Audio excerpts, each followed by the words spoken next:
So we are doing live stream number 133, part 5. And this is going to be the last segment of the stream. So welcome to the 81 viewers who are joining us at twitch.tv/socialism S4A. Been recording this stream since Thursday in, 3 to 4 hour segments. Yeah, I thought it was going to get started a little earlier on this today, but I guess not. Let me go ahead and change that image. There we go. I'm tempted to do a little bit of chat warm-up, as usual. I'm not seeing a lot of questions, and you know what? I'm just going to jump right into the recording, which I think is probably in everyone's best interest here, especially mine, as far as being able to get everything recorded, although everyone ultimately will benefit from that. So in the last segment, we were talking about the AI bubble and the private credit bubble that is funding the AI bubble, and I wanted to pivot from the world of finance now back to the world on the ground. So I wanted to mention, this is from June 18, reported on ABC News and elsewhere. Officer involved in shooting outside Walmart that killed 1-year-old boy placed on leave. So 1-year-old Cohen Wiley was killed, according to the family's attorney. This is a report from Meredith Deliso. And so, yeah, basically, I believe this was a case of accused shoplifting. And the officer that was bravely defending the Walmart ended up killing a 1-year-old boy. An officer who fired upon a vehicle. Fired upon a fucking vehicle. Just get the license plate. Okay, that's going to link to an address and you can do your investigation. You don't need to be firing into a fucking Walmart parking lot. Killing a 1-year-old boy outside a Walmart in Mississippi. Okay, Mississippi has been placed on administrative leave, officials said, as outraged community members call for justice amid an ongoing investigation into the deadly shooting. The incident occurred Sunday afternoon outside a Walmart in Senatobia, located in northwestern Mississippi, about 40 miles south of Memphis, Tennessee. Law enforcement officers who responded to a shoplifting call encountered 2 adults allegedly fleeing from the store with a child and going into a vehicle, according to the Mississippi Bureau of Investigation. Officers attempted to stop the vehicle with one opening fire when the driver allegedly drove toward them, the Bureau said. The child was killed and an adult critically injured. So again, they make up this shit constantly. Oh, I feared for my life. And anyway, now a 1-year-old boy is dead. And there's a picture of, in the aftermath of this, officers are seen outside a Walmart during a protest over a deadly officer-involved shooting in Senatobia, Mississippi, June 16, 2026. Again, is there protection for the community? No, there's protection for the Walmart. This is America. And there were a number of tributes to Cohen Wiley and this incident, as seen in this graphic from Angry Asian Woman. The cost of black lives, $10 of diapers, Cohen Wiley, 1 year old. Capitalism isn't worth more than humans. Justice for Cohen Wiley, justice for black children. So, I mean, that's the sad, outraging note that we're starting off on. And as we discussed the struggle that, people are engaging in here, and people also talk about, why don't Americans do more? We're up against one of the most militarized police forces in history. We do need to be engaging in more organizing, but also people outside this country may not understand quite what the situation is like here and the terror that many people live in on a daily basis in this country. I did also want to mention the story of Tonya Miller. So this has been covered on social media, and as of the time of these screenshots, which was a few days ago, there was still no mainstream coverage of this at all. This is from Shine My Crown. How did this happen? Creators amplify questions surrounding bizarre death of Tonya Miller, who was found dangling from a tree. And I believe this was Florida. Questions and online speculation surrounding the death of Tonya Nicole Miller are gaining traction across social media platforms. Content creators are sharing posts calling for greater public attention and transparency regarding the circumstances of her death. Among the most prominent voices drawing attention to the case is digital creator Maya Lee, who used her platform to question reports circulating online and urge people not to dismiss concerns surrounding the incident. How did this happen and who was involved? So just for clarity, we're talking about an incident in which Tonya Miller, pictured there, was found hanging dead from a tree in an apparent lynching-style murder, although I believe that authorities are trying to call this a suicide. Lee's video, which quickly spread across social media, discussed claims circulating about Miller's death and expressed skepticism toward reports suggesting that there was no foul play involved. I should mention that this was also on Juneteenth, so a day perhaps of racially motivated violence. However, as of now, many details circulating online remain unverified, and official investigative findings have not been publicly established through the information available in these posts. Throughout her video, Lee voiced frustration over what she viewed as limited public and media attention surrounding Miller's death.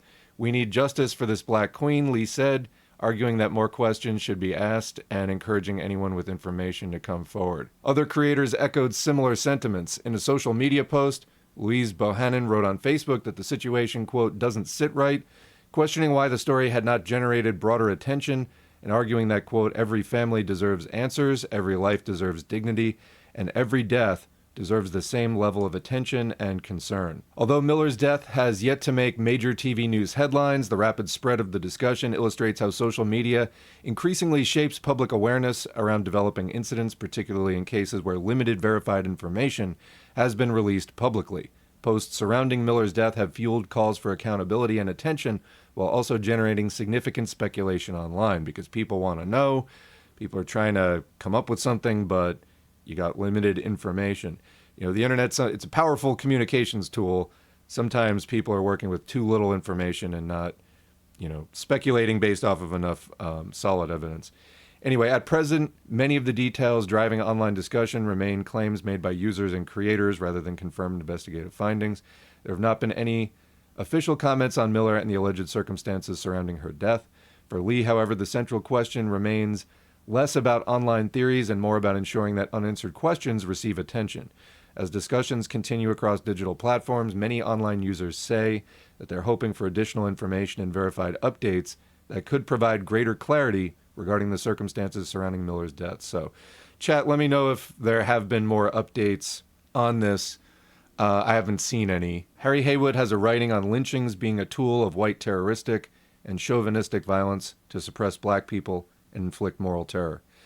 Yeah, and that's absolutely the kind of environment that, we want to highlight for people and just make people aware of the real circumstances for people living in America, particularly both of those incidents occurred in the Southeast, the old Confederacy, where there's a kind of neo-Confederate political movement.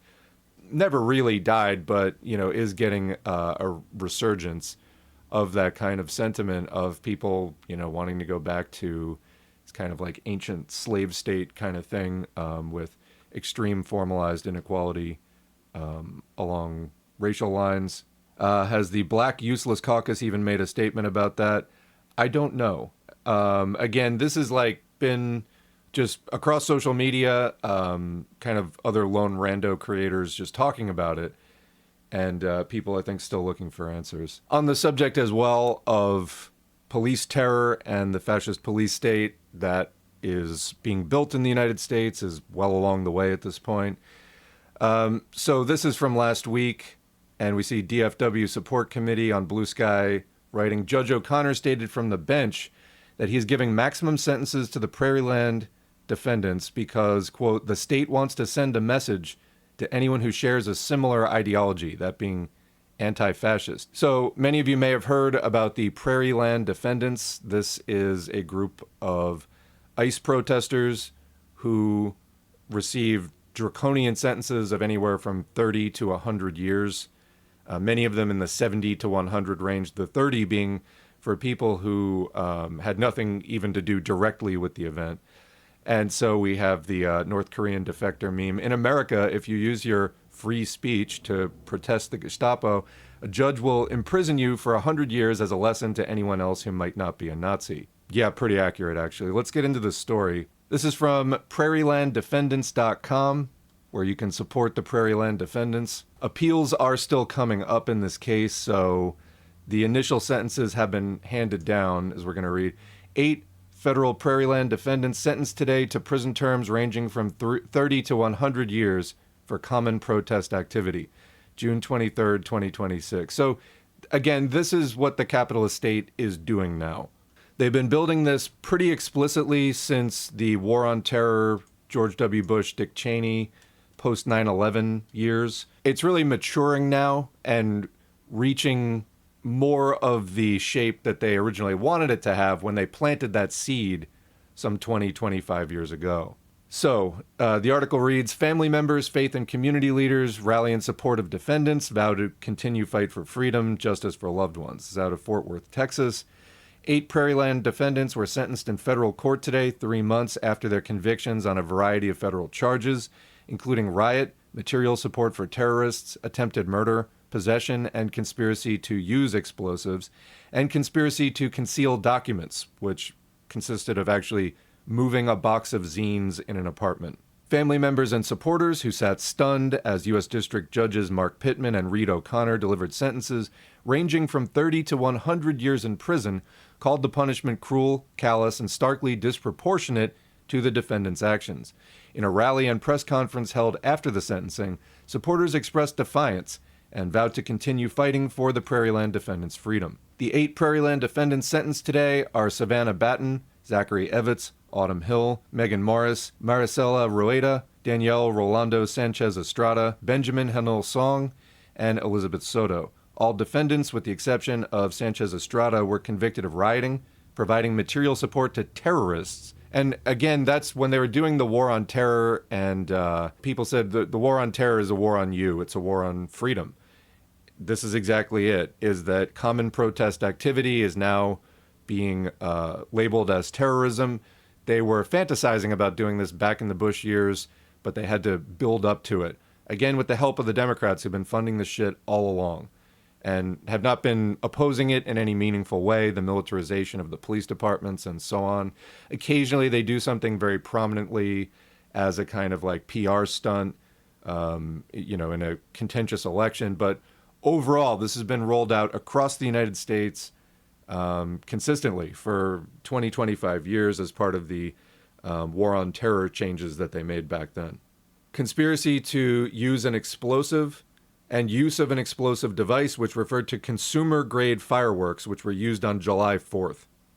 Okay. Sanchez Estrada was convicted of concealing a document, political literature. So these are explicitly political prisoners. And along with Rueda, conspiracy to conceal documents. Song was additionally convicted of attempted murder of an officer and discharging a firearm in furtherance of a crime. 8 Prairieland defendants were sentenced today to consecutive prison terms as follows. Savannah Batten, 50 years. Zachary Evitz, 50 years. Autumn Hill, 50 years. Megan Morris, 50 years. Maricela Rueda, 70 years. Daniel Rolando Sanchez Estrada, 30 years. Benjamin Henel Song, 100 years. Elizabeth Soto, 50 years. Inez Soto will be sentenced on July 1st, along with Joy Rowan Gibson and Rebecca Morgan, who took non-cooperating plea deals, and 5 defendants who took cooperating plea deals. Song, the most harshly sentenced Prairieland defendant, having received a 100-year prison term, gave a moving statement in response to their sentence, explaining for the first time the motivations for their actions the night of the noise demonstration at the Prairieland ICE Detention Center. Quote, "What we all saw happen to Renee Good and Alex Pretty is my worst nightmare," said Song. So when I was standing in the street on July 4th, 2025, in plain view, with reflective safety strips and high-visibility clothing, what I saw in front of my eyes was my worst nightmare, continued Song. When I saw Lieutenant Thomas Gross stop pursuing and point his gun at the back of a running, unarmed protester, like he testified, I was terrified. So again, talking about Renee Good and Alex Pretty from the Minneapolis ICE occupation, just killing people in the street, that's what this guy feared was about to happen. And, I mean, that's a reasonable fear. Quote, "As a firearms instructor and a United States Marine Corps veteran, I understood what I was seeing. I knew what it meant for someone to lean forward into a gun, to prepare for recoil. As the evidence shows, I did not want to hurt anyone. I never had the intent to hurt anyone. It is impossible to say that I was trying to ambush anyone or planning violence," Song told the court.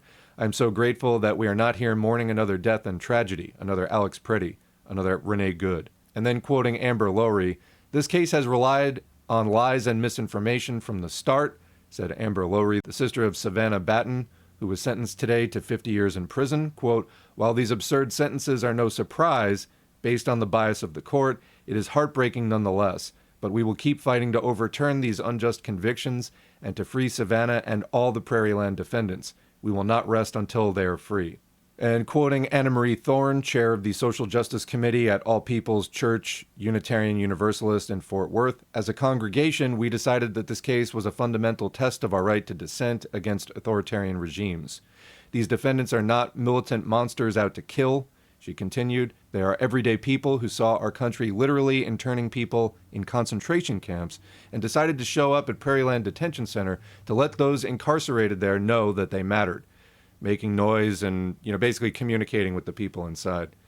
We leave here today knowing that the outcome of this trial is not the end, it is the beginning, unquote. Before the sentencing, Judge Pittman dismissed numerous motions to overturn the convictions without providing written rulings and with little to no explanation.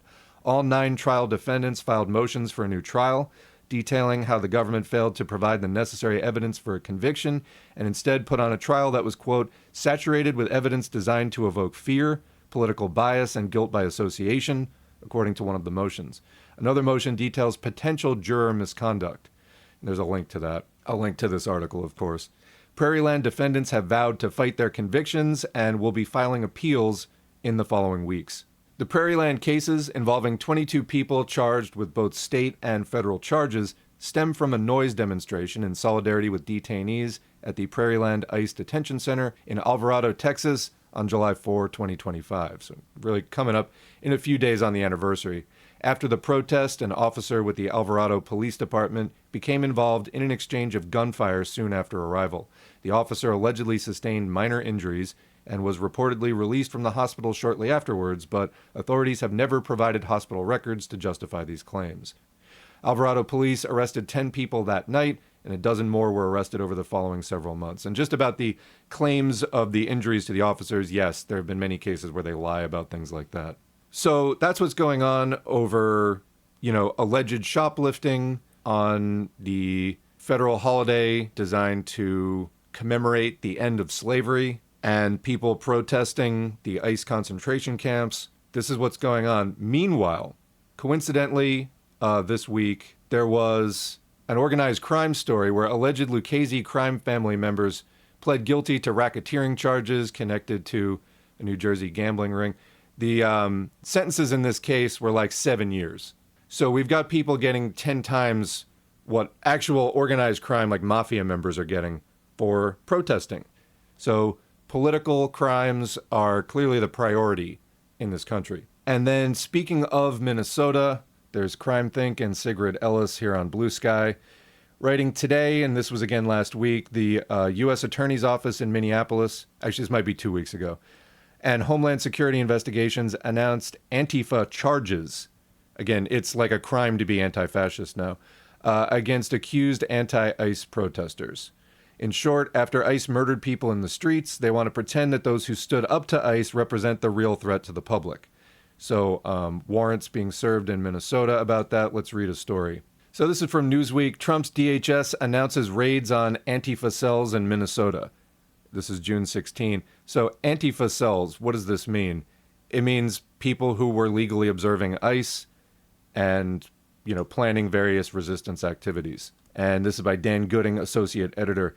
The U.S. Department of Justice on Tuesday charged multiple people in Minnesota who it alleges are from Antifa groups in connection with resistance to immigration enforcement. U.S. Immigration and Customs Enforcement, ICE, and Border Patrol being more radical than ICE by a lot of reports, swept into Minneapolis and St. Paul during the winter as part of a large-scale enforcement operation that sparked resistance and protests from locals and saw 2 U.S. citizens shot dead by federal agents. During a press conference in Minneapolis on Tuesday morning, the Department of Justice said multiple defendants had been charged with conspiracy to impede federal agents. And I have some footage, again from Blue Sky, of those arrests. Let's take a look. What's the warrant for? They're arresting a whole bunch of people today. Huh. Another legal observer, probably, huh? It is, yep. Of course it is.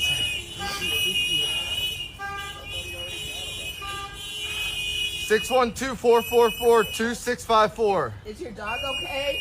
Not my dog. Not your dog. Okay. What's your name? My name's Isaac Sant. Isaac Sant. First name's I-S-A-A-C. Last name S-A-N-T. I got you. My lawyer is Kevin Rich. I very much like that you could call him. We'll do it. Rich is spelled R-I-C-H. 612-444-2654. Call Kevin Rich. Tell him I'm just interested. Cool. Nazis. Fucking pig. Shame on you. Nazis. Fucking Nazis. Get the fuck out of our neighborhood. Look at them. Fat pieces of shit. Get the fuck out of here. Lazy motherfuckers. Go! Guns for a group of neighbors. Look at them. Fucking idiots. All right, so there's video footage of one of the arrests, and this is the point we're at now. People still ask, hey, is 9/11 still relevant? Yes, that's the event that they used to initiate Department of Homeland Security, to build all of this apparatus that has been growing and growing. That was the justification for it, the pretext, and I and others were saying back in the 2000s, you know, this is coming, this is what they're going to do. We're here now, where masked goons are just basically carrying out Nazism in the open. We're here. What is the United States going to do? Because I've been realizing a lot of my whole orientation over the last, 20 years of doing political activism has been trying to avoid, prevent and avoid the exact scenario that we're seeing now. Well, it hasn't been prevented. It hasn't been avoided. And it's now happening. I'll be honest with you, I don't really know quite what to do. I knew how to warn people about it. Now that it's actually here, it's like this represents a big shift for me, in other words. And it's part of why, I started getting into this channel and digging deeper, because it seemed like, the usual kinds of protests and political discussions that had been happening in the 2000s, it just wasn't cutting it. A lot of people were still tuning out. It's like the kind of thing people would just avoid really seriously engaging with this until the last possible minute. Now there's a lot of liberals who are like, oh, we told you so. You didn't say shit. You said to vote for the Democrats, like that was going to fix anything. The Democrats have been on board with building this shit the entire time. So no, you didn't warn us about literally anything. It's happening now. It's been happening for a while. And what is the plan? I still don't see a hell of a lot of a plan. So, I think this is going to get a lot worse before it gets better. And that is not... I wouldn't have spent so much time over the last 20 years trying to warn people about this if I didn't think that, we could do something. I do think that the country could have done something and chose not to. I guess the question is for how much longer is it going to choose not to? So anyway, during a press conference in Minneapolis on Tuesday morning, the DOJ said multiple defendants had been charged with conspiracy to impede federal agents. Protests took place in the city against the arrests. Minnesota 50501 chair, and this is the No Kings people, so, anyway, Chair Drew Harmon told Newsweek that the grassroots group, quote, abhors and condemns the indictments, quote, they're a move from a weak, flailing regime. And again, they're just talking about Trump. To these people, the Democrats are like blameless, basically. The absurdity that they are arresting people for blowing whistles and observing law enforcement while the murderers of Renee Good and Alex Pretty and the ICE agents who brutalized us and kidnapped our neighbors walk free is not lost on us. All right, what are you going to do about it? Minneapolis charges what to know. The Minnesota U.S. Attorney Daniel N. Rosen said Tuesday that 15 people had been charged over allegedly impeding federal agents, as well as stalking, assault, and threatening officers. Hey, how about the whole shooting people dead in the street thing? Got any progress on that? So far, 13 of the 15 individuals are in custody, the attorney said. The charges, in a federal indictment now unsealed, came as part of Joint Task Force Vanguard, a Trump administration program started as part of efforts to tackle political violence. That's really interesting, considering that the political violence has been coming from the right, over 90% of it, well over 90% of it, coming from the right for years. What's the response? Just hire them to ICE. I mean, we were talking before about, why don't you hear so much about the Proud Boys? Why would they maintain a separate organization when they can just join the government and do the exact same things with full legal protection? Quote, these defendants have been charged not for what they said, but for what they did, Rosen told reporters Tuesday. Quote, they all joined an agreement, a conspiracy to interfere with lawful immigration enforcement operations. These fucks could set up actual, like, death ovens, and they'd be like, if you try to shut them down, you're impeding lawful enforcement operations. Rosen went on to show social media posts from defendants from earlier this year, which he said showed their connection to Antifa. That's, like, insane. How many times do we have to establish Antifa is not an organization? It is being anti-fascist. Anyway, it's not an organization. It is being anti-fascist. And this is part of the strategy they're using to just bring in any dissent under this vague net of like, oh, you're anti-fascist. The discussion is not advancing nearly rapidly enough about what are we going to do. You know, being an anti-fascist is being criminalized. And I have a segment coming up about the history of this in past far-right regimes and what people need to start adjusting their mentality for, and looking at liberals in particular. Key alleged tactics used by defendants: blocking roads and federal facilities, including the Whipple Federal Building in Minneapolis, tracking ICE vehicles and officers using databases and chats, deploying shields, barriers, and vehicles to obstruct operations, and following or commuting officers and interfering with arrests and transport. This is like what they're accused of. All of this is totally nonviolent. Quote, such stalking. You are public officials accountable to the public. I'm sorry. Anyway, you know, this is fascism, though. You can't argue with it. You just have to fight it. Such stalking and other direct actions against law enforcement are criminal. They're un-American, and they'll be met with swift justice. So they're explicitly un-American. That's what this guy says.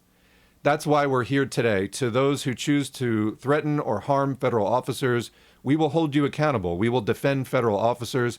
We will protect the public. We will enforce the law. End quote. This article goes on. You know, I would just respond to those trying to set up fascism. You're not going to have an easy time of it. We will resist and we will win.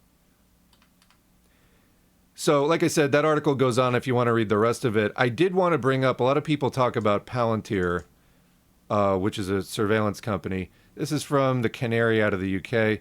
UK private contractor Palantir was, quote, founded to kill communists. So this is by Willem Moore from January 2026. Bit my cheek there. The UK government's relationship with Palantir has always been controversial, and it's looking worse and worse by the day. Tweet from Ross Greer. The UK Ministry of Defence signed a £240 million contract with Palantir last month, so December 2025. What is Palantir?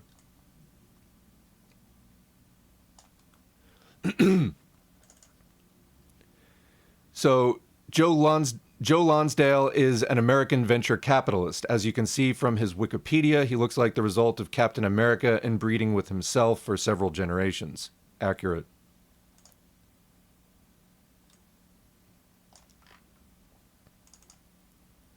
While Lonsdale is no longer part of Palantir, he was indeed a founder, and as such, he should have some knowledge of its founding principles. It's also entirely believable that Palantir was established to maximize human misery, given what we know about the company. Oh, did I skip a thing? I think I skipped a thing. Hold on.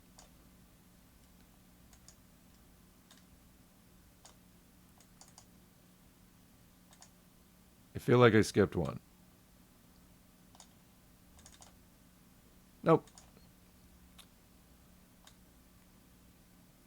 This will all be wiped away with the magic of editing. As Joe Glenton reported for The Canary in December 2025, a new book claimed that Israel used Palantir tech in its 2024 pager attack. Quote, the Israel pager attack killed 12, including 2 children, and injured nearly 3,000 people. The second Israeli attack with weaponized walkie-talkies killed 25 and injured 600 people. End quote. Reporting on an anti-Palantir protest in October 2025, HG wrote, quote, the company won a controversial £330 million contract to create a centralized data management platform for the NHS. It also won contracts with British police departments and social services. The NHS contract caused outrage amongst The NHS contract caused outrage amongst health workers who are forced to witness the relentless killing of their Palestinian colleagues and the targeted destruction of all health infrastructure in Palestine.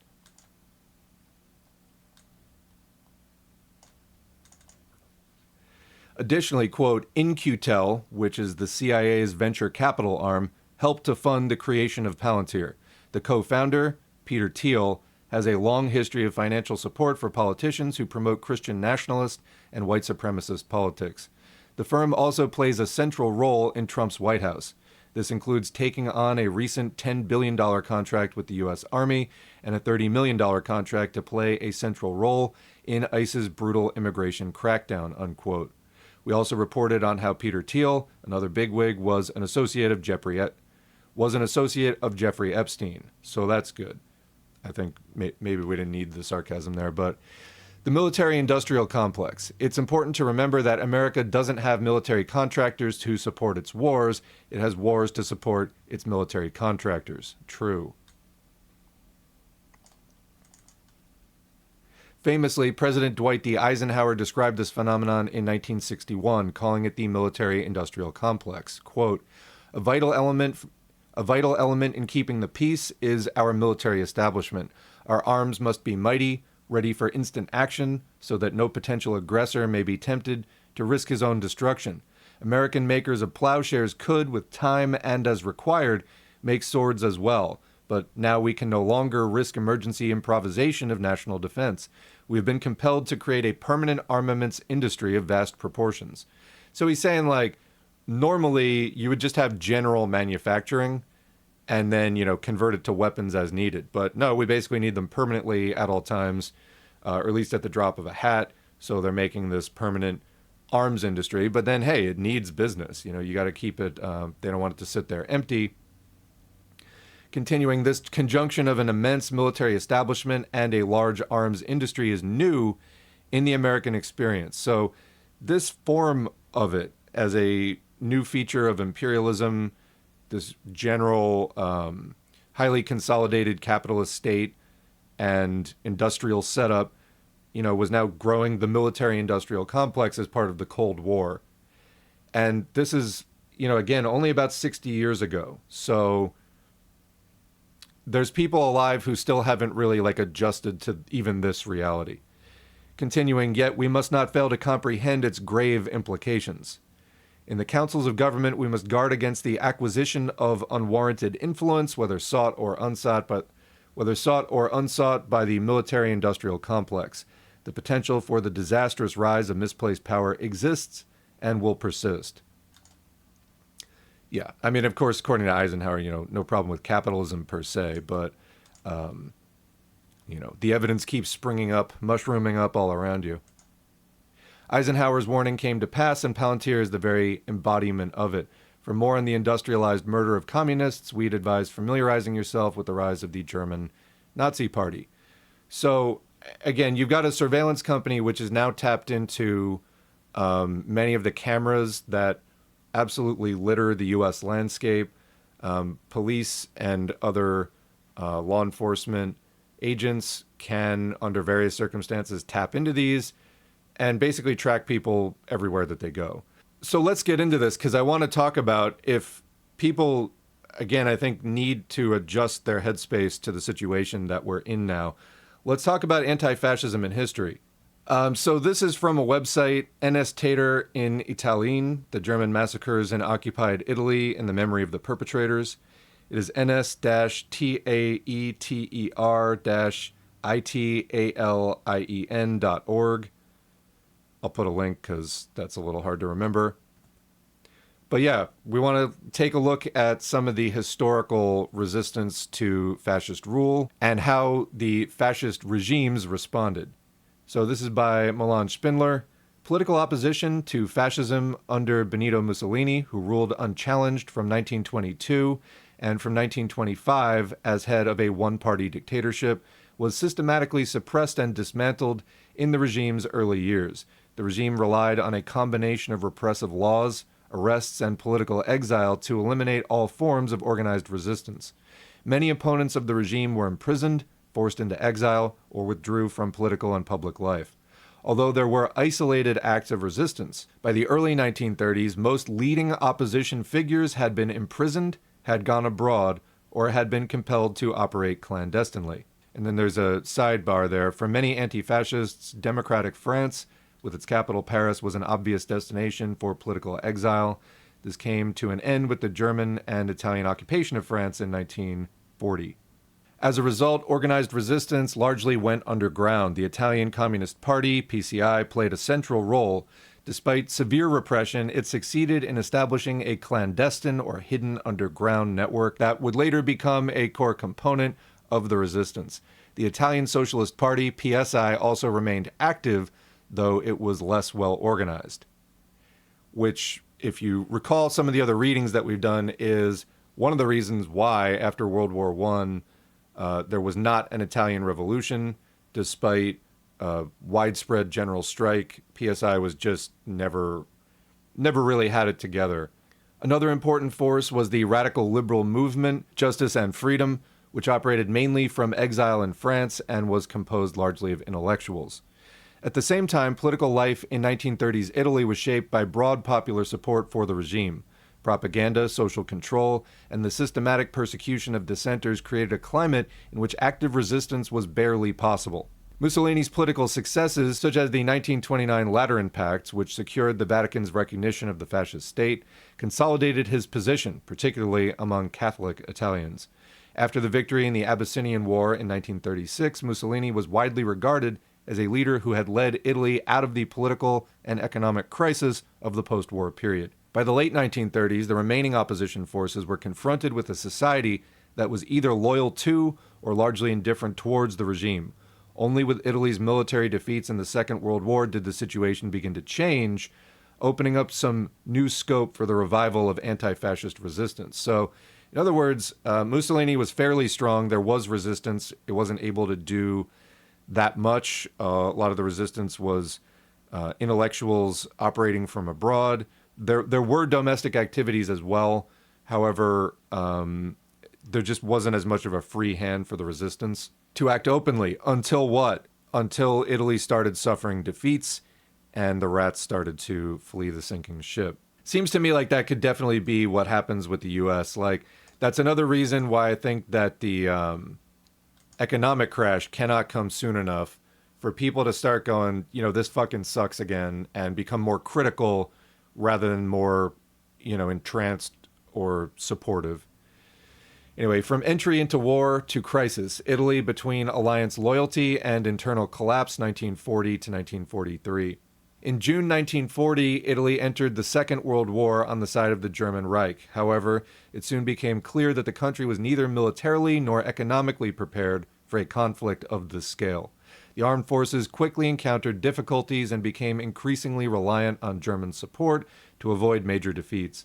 This military weakness led to growing dependence on the Axis partner, who began exerting more influence over Italian strategic decisions. A key turning point came with the defeat of the Armir, or Armata Italiana in Russia, Italian army in Russia, during the winter of 1942-43, go USSR.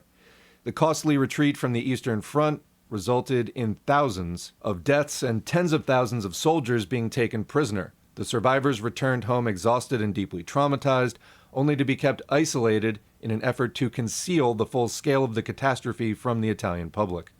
In North Africa, too, Italian forces, after joint operations with the Wehrmacht, were forced to surrender to the Allies. The capitulation of Axis forces in Tunisia on 13 May 1943 deepened Italy's military crisis and further increased its dependence on Germany. At the same time, the domestic situation deteriorated. Food shortages, inflation, and widespread rationing of basic goods steadily eroded public support for the fascist regime. Allied bombing raids on major cities and harsh working conditions in the armament sector exacerbated public dissatisfaction. Spontaneous walkouts and political strikes in spring 1943, particularly in the industrial centers of northern Italy, made clear that the social consensus underpinning fascism was disintegrating. We need this to happen here. There's already a lot of people who are opposed to Trump. It's not like organized nearly enough, though. It needs to be organized brought into public consciousness, amplified, and then extend into strike activity that starts having economic impact. We need to intensify the class struggle. A lot of the problem I'm seeing in the US is people think that having an opinion and talking about it is sufficient. It is not. Words are an important first step. It, needs to advance into action that actually fights for your interests. A lot of Americans are under this idea that's been we've been brought up with, that just winning the battle of ideas is enough, and freedom of speech and all that. It's important to be able to articulate what it is you want, but you can't just debate fascism away. Disillusionment with Mussolini also grew within elite circles. Sections of the civil service, diplomatic corps, and military leadership began to question the continuation of the war. King Vittorio Emanuele III, concerned for the monarchy's survival, saw Mussolini's removal as a chance to distance himself from a regime he had publicly supported for 2 decades, and thereby safeguard his own position. The Allied landings on Sicily, known as Operation Husky, 9 to 10 July 1943, accelerated these developments. The bombing of Rome on 19 July 1943 drove home the reality of Italy's military inferiority even to senior political figures in the capital. On 25 July 1943, the Grand Council of Fascism voted in favor of Mussolini's dismissal. On the king's orders, he was arrested by the Carabinieri. The new government, under Marshal Pietro Badoglio, initially continued the war. This interim period, known as the 45 days, was marked by contradictory actions. The government issued harsh threats against draft evaders and responded with violence to peace demonstrations, such as that in Reggio Emilia on 28 July 1943. At the same time, it entered into secret negotiations with the Allies to arrange an armistice. While these talks were ongoing, the Nazi regime began moving more Wehrmacht units into Italy, officially to strengthen joint defense against an unexpected Allied invasion. In reality, Berlin had long questioned Italy's loyalty and was already preparing for the occupation of the peninsula. On 3 September 1943, the first Allied troops landed in Calabria. On 8 September, Badoglio publicly announced the armistice with the Allies, hoping that they would quickly drive the Germans out of southern Europe. So that's some of the background. Again, the focus here is not sort of recounting everything about the regime, but about the anti-fascist forces and the relationship of the government to them. So this is another section, a new beginning underground. The anti-fascist resistance takes shape. Even before Mussolini's fall, the most important anti-fascist parties, the Italian Communist Party, the Italian Socialist Party, and Justice and Liberty, had been rebuilding their organizational structures despite ongoing state repression. In autumn 1941, they established a joint anti-war committee. However, this initial attempt at organized cooperation proved largely ineffective in the face of persecution and repression. In autumn 1942, several opposition groups united to form the National Liberation Committee, CLN, which would henceforth play a central role in the resistance. A significant step toward political coordination was the Pact of Lyon of 3 March 1943, in which the participating forces agreed on a common strategy and the preparation of an armed uprising. By summer 1943, as the political and economic crisis deepened, the anti-fascist parties intensified their activities. 2 goals now came to the fore: the withdrawal of German troops and a reckoning with fascism, potentially involving the monarchy. However, there was initial disagreement regarding the course of armed resistance. Following Mussolini's fall in July 1943, the political balance of power shifted noticeably. Many opposition figures who had previously been imprisoned or exiled returned to Italy. Among them were numerous activists who now began reorganizing the resistance against the impending German occupation and the remaining fascist structures. Without orders, without protection. 8 September and the beginning of the Resistenza. On 8 September 1943, General Dwight D. Eisenhower announced the armistice with Italy on behalf of the Allies. Along 25 July, this marked a decisive moment in Italy's history during the Second World War. Communication between the Italian government, the military, and the population was catastrophic both before and after the announcement. No clear orders or instructions were issued, and so this moment, the complete collapse of all familiar institutional structures, became a shared experience for many in Italy. For a large part of the Royal Army and the civilian population, the announcement of the armistice signified, if only briefly, the longed-for end of the war.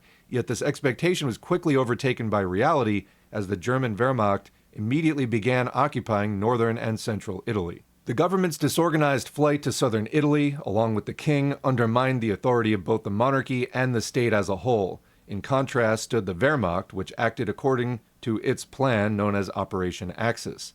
Very on brand. In the days following the armistice, the Wehrmacht captured hundreds of thousands of unprepared Italian soldiers who had received no orders. Italian officers, paralyzed by fear of the supposedly invincible Wehrmacht and the absence of military leadership, were unable to take decisive action. Things you don't want to happen to you. At the same time, fear of revolutionary forces meant that no weapons were distributed from military depots to the civilian population. Many in the military still hoped for a swift Allied victory. Numerous soldiers were deported to Germany as Italian military internees, while others managed to escape, often with the help of Italian women, whose assistance in enabling them to go into hiding marked an early act of resistance. Many women supported the fleeing soldiers by helping them exchange their military uniforms for civilian clothing. In the shortest time, they sewed new garments from blankets and old shirts and dyed the soldiers' boots, allowing them to escape imminent capture by the Germans. At railway stations and in villages, soldiers were given addresses where they could discard their uniforms and bring themselves to safety. These actions helped many find refuge in the mountains and remote valleys, where they gathered in small groups, in some cases still armed with their military weapons. As the occupation focused primarily on military control and the securing of cities and strategic junctions, many soldiers chose the inaccessible valleys and mountain regions of the Alps as places of retreat. Among them were men who had already fought on the Eastern Front in the Soviet Union. These veterans, many of them mountain troops, Alpini, harbored a deep resentment toward the Germans, feeling betrayed both by the fascist leadership and by their former allies during the campaign and retreat in the East. The devastating losses and their subordination to German interests had left them profoundly disillusioned with fascism, their former allies, and with the war itself. And there's a picture there on the left, captioned Italy, Rome, 23rd September 1943, disarmament of the Piave division by German paratroopers in the so-called African quarter of Rome. Some of these former soldiers formed small armed groups in the mountains, together with Allied prisoners of war who had escaped from the collapsing Italian POW camps, and with older anti-fascists, they formed the nucleus of the first organized resistance groups. They often still saw themselves as military units and initially sought to operate independently of the political parties. The goal of these groups' leaders was to organize a regular army to carry out the national liberation struggle on Italian soil. Leadership was frequently assumed by older officers from the former Royal Italian Army. These men had experience in conventional warfare but little familiarity with partisan fighting. The demands of guerrilla warfare, from strict secrecy and operational flexibility to avoiding open battle with a superior enemy, were unfamiliar to many and posed significant organizational challenges. And I was going to mention before, this is a good place to mention it, people often talk about how, if you ever got into a fight with a modern military, you just definitely lose. There's too much technology. The weapons are too powerful. As we've read in some of Lenin's writings from the 1905 Russian Revolution, some of the people were saying that even then. Some of the Mensheviks were saying that even then, because it was just reformism talking and looking for an excuse to not deviate from their reformism. And finally, under German occupation, the beginnings of the Resistenza. In the 10 months following the onset of German occupation in autumn 1943, the Resistenza underwent a complex process of development. Politically, the Committee for National Liberation emerged as the central coordinating body, establishing itself as the leading organ of the resistance after 8 September 1943. At the same time, the first partisan groups began gaining practical experience in armed combat during the autumn and winter of 1943-44. These two dimensions, political leadership and military practice, formed the basis for the consolidation and expansion of the Resistenza in spring 1944. So let's look now at some more specific techniques people used to resist in Nazi Germany. And this is from the Holocaust Encyclopedia, article titled Resistance Inside Germany. Despite the high risk of being caught by police with the help of their many informers, something you got to look out for, some individuals and groups attempted to resist Nazism even in Germany. Socialists, communists, trade unionists, and others clandestinely wrote, printed, and distributed anti-Nazi literature. Many of these rebels were arrested and imprisoned in concentration camps. There were many plots to assassinate Hitler during the war. After the important Soviet victory at Stalingrad in early 1943, when it looked as though the tide was turning against the German army, a serious assassination attempt was planned by a group of German military officers and carried out in 1944. Hitler escaped the bomb blast with minor injuries. The 4 leaders of the conspiracy were immediately shot. Later, 200 other individuals convicted of involvement in the plot were executed.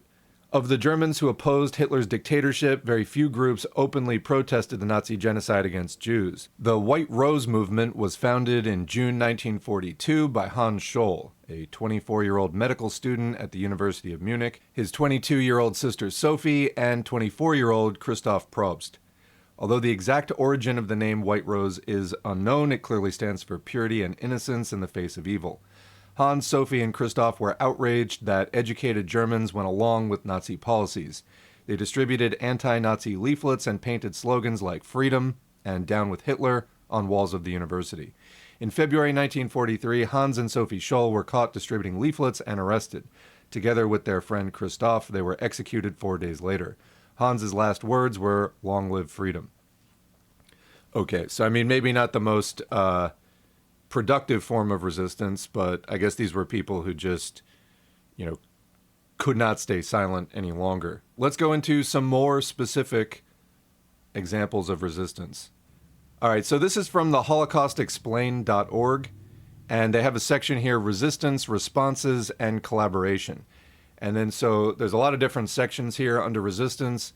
It talks about armed uprisings, organized groups and networks, assassinations, hiding, and escape. There are also other sections on opposition, nonconformity, responses, individual responses, collaboration, German collaboration and complicity, and collaboration outside of Germany. I highly recommend everybody follow these links, come up to speed on these dynamics. So, looking here at resistance, we read, despite the repression of their opponents, resistance to the Nazis occurred throughout their time in power. This resistance manifested in different ways. Some people joined organized groups of resistance, some participated in armed uprisings, some refused to do the Hitler salute, and others produced secret writings condemning the regime. This section will discuss and give examples of resistance, opposition, and nonconformity, starting with organized and more risky examples of resistance. Armed uprisings. A photograph showing a man being forcibly removed from a bunker in May 1943 following the Warsaw Ghetto Uprising. Following his removal, it is likely that this man was deported to Treblinka and exterminated. This photograph is taken from the Stroop Report, a report written by SS Commander General Jürgen Stroop, detailing the events of the uprising. And, I mentioned the they could be setting up death ovens and, they'd still be claiming it's lawful law enforcement actions. I mean, the conditions that people are being deported into and held in are extremely dangerous, and people have died. And DHS is making moves to not have to report any deaths in their custody. So, we're just at an early stage of the exact same thing happening. Within the camps and ghettos of Nazi-occupied Europe, there were several instances of resistance through armed uprisings. Ghettos. Following the start of the Second World War in September 1939, the Nazis imprisoned hundreds of thousands of Jews in ghettos across occupied Europe. In response to their imprisonment, around 100 organized resistance movements developed within the ghettos. These movements resisted Nazi rule through distribution of illegal newspapers and radios, sabotage of forced labor efforts for the war, aiding escape from ghettos, and armed uprisings. Armed uprisings were difficult to organize as most ghettos had high security measures, and if resistors were caught, they faced harsh punishments. Despite these obstacles, several armed uprisings did take place. The most famous of these armed uprisings was the Warsaw Ghetto Uprising, which took place from 19th of April 1943 to 16th May 1943. In addition to the uprising in Warsaw, several smaller uprisings took place, such as the Białystok Ghetto Uprising, which was mid-August 1943. Despite the desperate efforts of those involved, most of the armed uprisings were quickly crushed by the Nazis. Many of those involved were either killed while fighting or caught, tortured, and deported to extermination camps. And I understand, this is pretty bleak if we're talking about this is conditions we're anticipating here in this country on a widespread, open basis, but Again, it's not really in anybody's interest to stay in denial. Camps. As with ghettos, armed resistance in camps was extremely difficult to organize and carry out. However, while difficult, some managed to create underground groups, undetected by the Nazis, where they coordinated efforts to resist. And one of the things I'm thinking of here is if you learn during quote-unquote peacetime union organizing activities, which really have to be, it's like espionage, you really have to carry out your organizing in secret because you can't let management get wind of it. Similar skills, or just people who are veterans of the U.S. prison system, the kinds of things and secrecy people have to go through to, smuggle things in and out that people need and so on. I mean, those are going to be useful skills as a political prisoner or any other kind of prisoner. In the extermination camp of Sobibor, these efforts culminated in the Sobibor uprising of 14 October 1943, during which 11 SS guards were killed. 300 prisoners managed to escape the barbed wire and cross the minefield which surrounded the camp. Approximately 100 escapees were recaptured and shot. A similar uprising took place 6 weeks earlier on the 2nd of August 1943 in Treblinka, where 1,000 prisoners revolted and set fire to the extermination camp. 200 prisoners managed to escape, but 100 were recaptured and murdered. Other armed uprisings also took place in the largest extermination camp, Auschwitz-Birkenau, and other smaller camps, such as Janowska in eastern Poland. Organized groups and networks, and there's a picture of Hans Scholl we were just reading about there from the White Rose. One common way of resisting Nazi rule and persecution was participation in resistance groups and networks. These groups had a variety of different aims. Some aimed to sabotage the Nazi war efforts by destroying equipment, some helped people escape from camps and ghettos, and others disseminated anti-Nazi pamphlets. Youth, the Baum Group. The Baum Group was an underground resistance movement based in Berlin and led by Herbert and Marianne Baum. The group was founded shortly after the Nazis' rise to power in 1933, and its members were mostly young Jews who had Zionist and communist sympathies. Prior to the Second World War, the group focused on producing anti-Nazi leaflets and anti-fascist graffiti. Prior to the Second World War, the group focused on producing anti-Nazi leaflets and anti-fascist graffiti. After 1939, the group's actions became more aggressive. In 1941, they spread information regarding the Nazi atrocities on the Eastern Front. In 1942, they set fire to a prominent Nazi exhibition in Berlin entitled Soviet Paradise, which sought to ridicule communists and identify Jews with the Soviet system. Although the fire was put out fairly quickly, one section of the exhibition was destroyed. The group was severely punished for their actions. In total, 32 members of the Baum Group were murdered by the Nazis, in addition to several of their family and friends who were sent to concentration camps. And to be clear, Nazi Germany was a level of brutality that there are still some checks on in the U.S. today, which is great. Take advantage of that and do what you can now, because, we may be reaching the point before you're ready where just, summary execution on the street becomes a lot more widespread.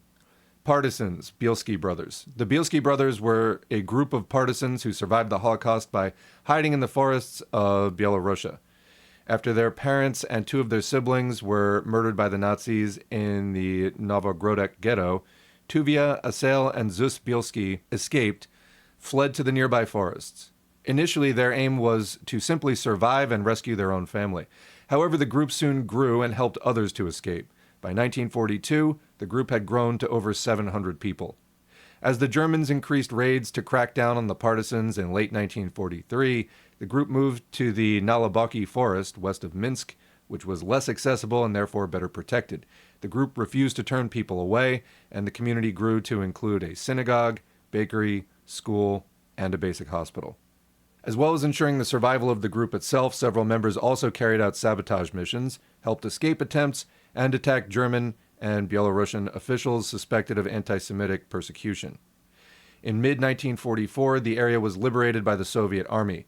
By that time, the group had grown to 1,230 people, 70% of whom were women, children, or elderly.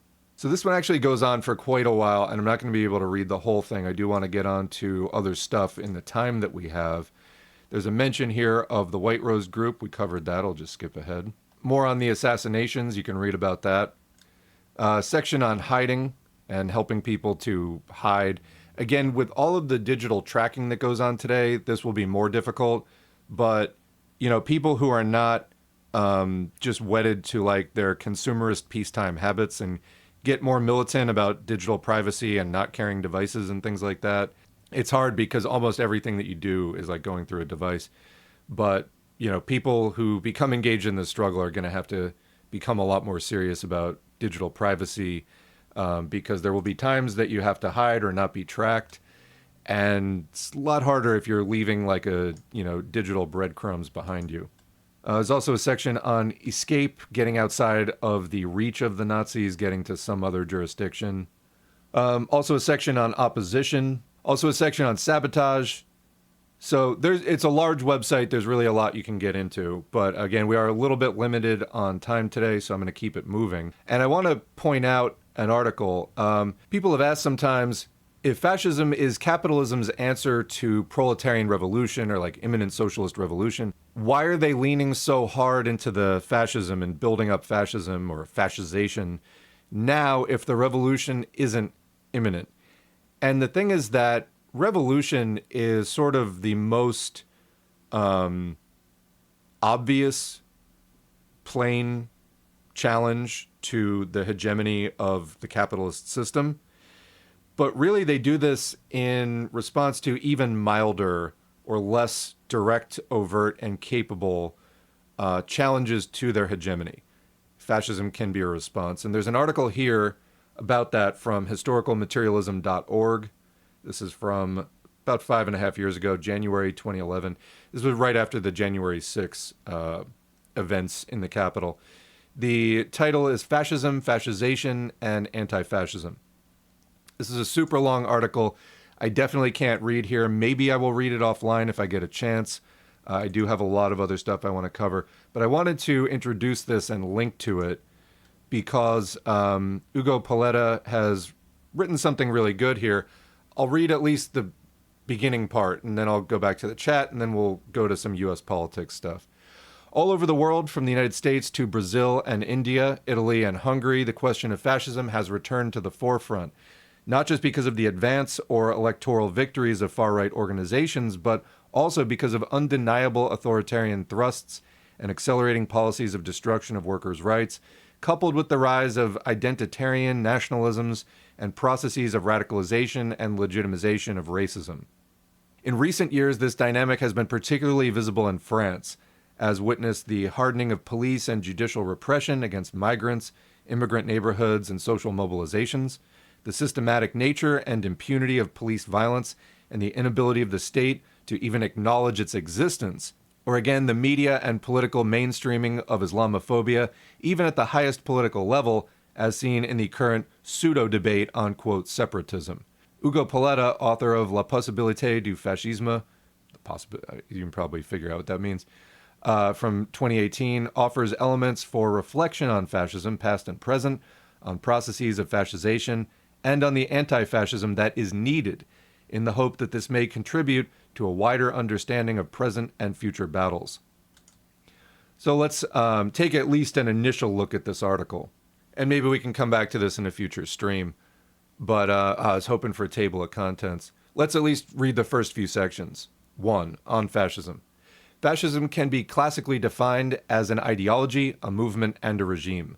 It designates above all a political project for the regeneration of an imaginary community, generally the nation, involving a vast operation of purification, in other words, the destruction of everything that, from the fascist point of view, is seen as hindering its phantasmagorical homogeneity, impeding its chimerical unity, depriving it of its imaginary essence, and dissolving its profound identity. So we have the palingenesis notion, this like rebirth idea that, oh, it's not capitalism as a system sputtering out and, clinging to atrocities to try to keep itself afloat.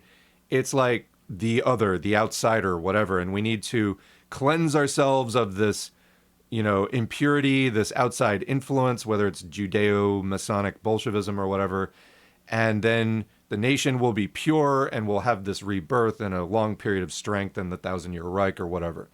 So that is definitely a common idea of like, in the United States, you see, look at all the groups who are targeted. It's like all of these others, these outside groups are pulling us down and preventing us from reaching our peak, and we need to, to have the purifying flame of fascism to burn everything out, and then we can, proceed from there. Disgusting, profoundly wrong, and just really at the core in defense of a system of inequality, private property, capitalism. As a movement, fascism grows and gains a wide audience by presenting itself as a force capable of challenging, quote, the system, as well as reestablishing, quote, law and order. It is this deeply contradictory dimension of reactionary revolt, an explosive mixture of false subversion and ultra-conservatism. That's great right there. I like how this is written. An explosive mixture of false subversion and ultra-conservatism.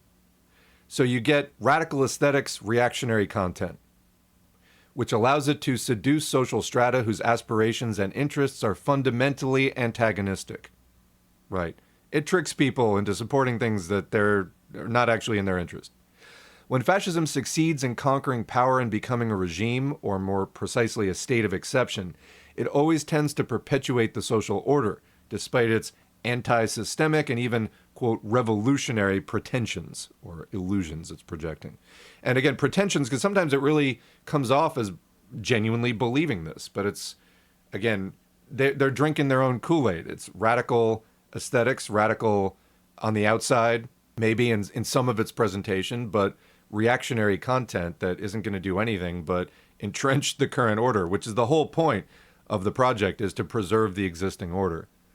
This definition allows us to establish a continuity between historical fascism, that of the interwar period, and what will be called here neo-fascism, that is to say, the fascism of our time. As we shall go on to see, asserting this continuity does not imply blindness to differences in context. 2. Crisis of Hegemony, Part 1.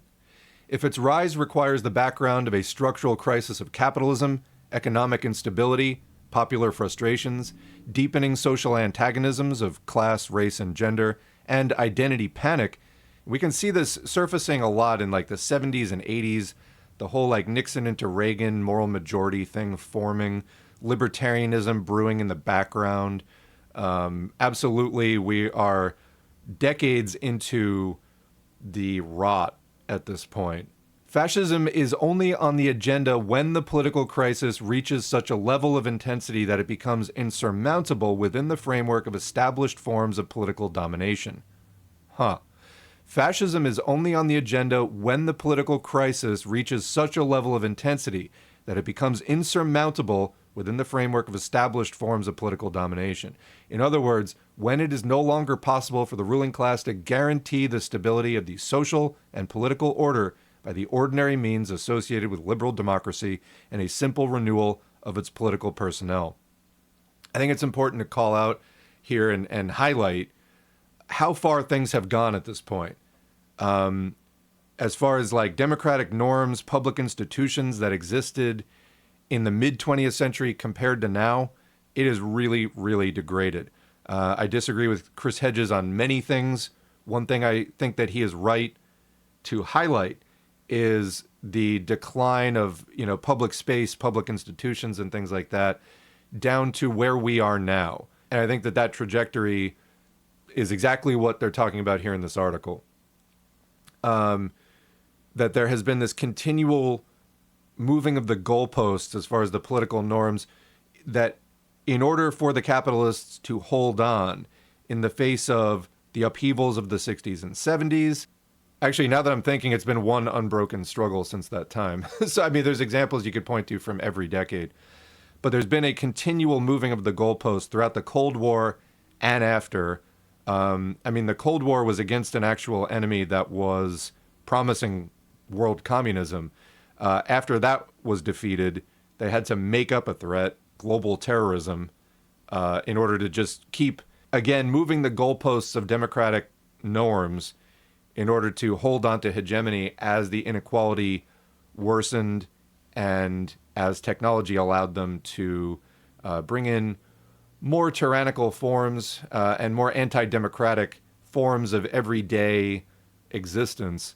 They knew that they had to set it up to have tighter control over the long term. And I think that we were talking before about setting up DHS and the Bush-Cheney 9/11 the post 9/11 era where they made all these changes, this massive updating to the surveillance state and all kinds of new, quote, anti-terrorism laws.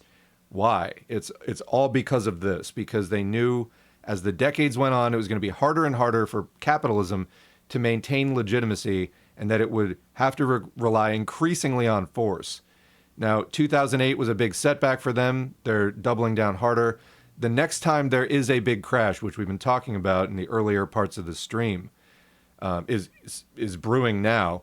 I think that they're trying to get ready for that, but that probably will create a window where people are going to be like, what the fuck, man, I'm tired of this. You know, just enough. I want a life. I want to be able to afford things. I want to be able to, like, raise kids, like, whatever it is, you know, healthcare, housing, habitat. Yeah, so they're relying more and more on force, and so they have to reshape things as they lose legitimacy to just use more naked force. And that gets really, really dangerous. Anyway, continuing. This is what Gramsci called a crisis of hegemony, or organic crisis, the central component of which is the growing inability of the bourgeoisie to impose its political domination through the fabrication of majority consent to the order of things, i.e., without a significant increase in the degree of physical coercion.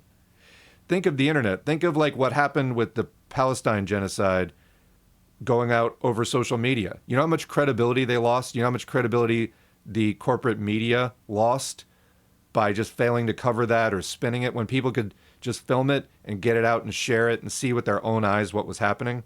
So what do you do if you're trying to rule amidst that kind of, like, you know, Emperor's New Clothes scenario where everybody's pointing at you, they can see right through your bullshit?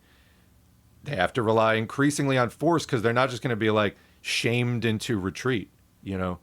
And I'm sure that there are still liberals out there who think that. Are you going to vote your way out of this? Absolutely not. Absolutely not. Anyway, insofar as the fundamental element characterizing this crisis is not the impetuous rise of popular struggles, let alone an uprising that creates deep fissures within the capitalist state, this type of political crisis cannot be characterized as a revolutionary crisis, even if the crisis of hegemony can, under certain conditions, lead to a situation of a revolutionary or pre-revolutionary type.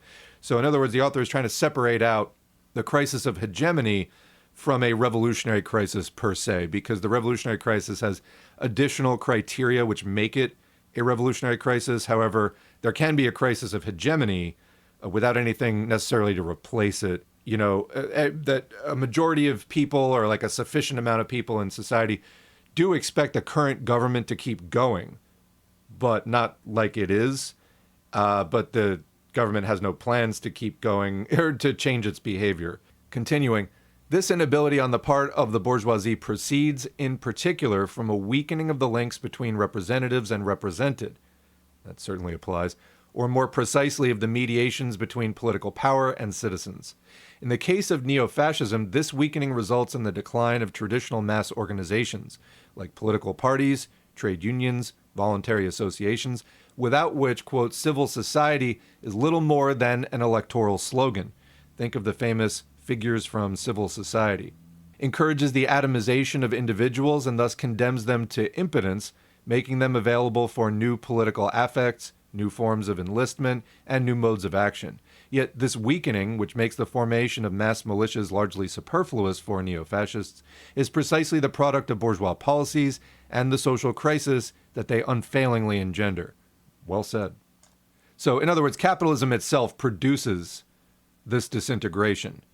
Part 3, Crisis of Hegemony 2. In the case of the fascism of our time, neo-fascism, it is clearly the cumulative effects of the policies carried out since the 1980s in the framework of neoliberalism.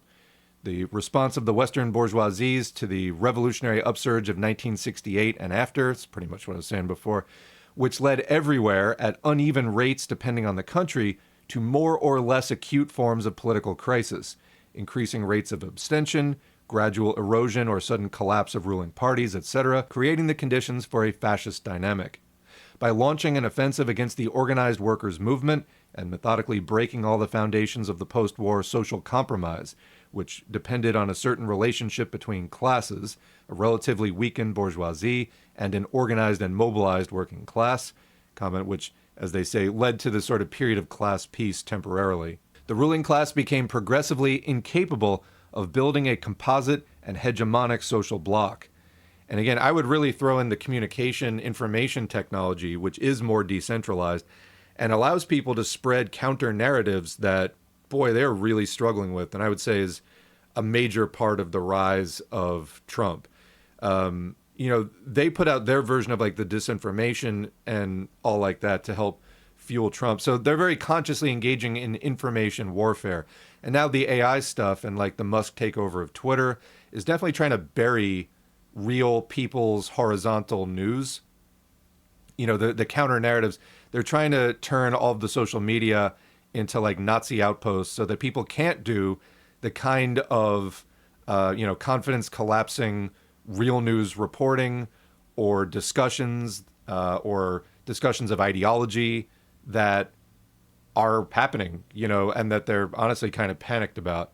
Anyway, continuing. To this must be added the very strong instability of the world economy and the difficulties encountered by national economies, which deeply and durably weaken the credit of ruling classes among their respective populations and the confidence of these in the economic system. This is what I've been saying. I've been focusing quite a bit on this because I think that the next time this blows, they're not going to recover for years, and we got to really be on the watch for the response. Part 4, Crisis of Hegemony 3. To the extent that the neoliberal offensive, and again, what is neoliberalism? It is a return from social democracy to quote-unquote classical liberalism, or more free market, unregulated capitalism. So it is neo-liberal in that sense of classical free market capitalism, not in a left liberal sense. People sometimes get confused on that.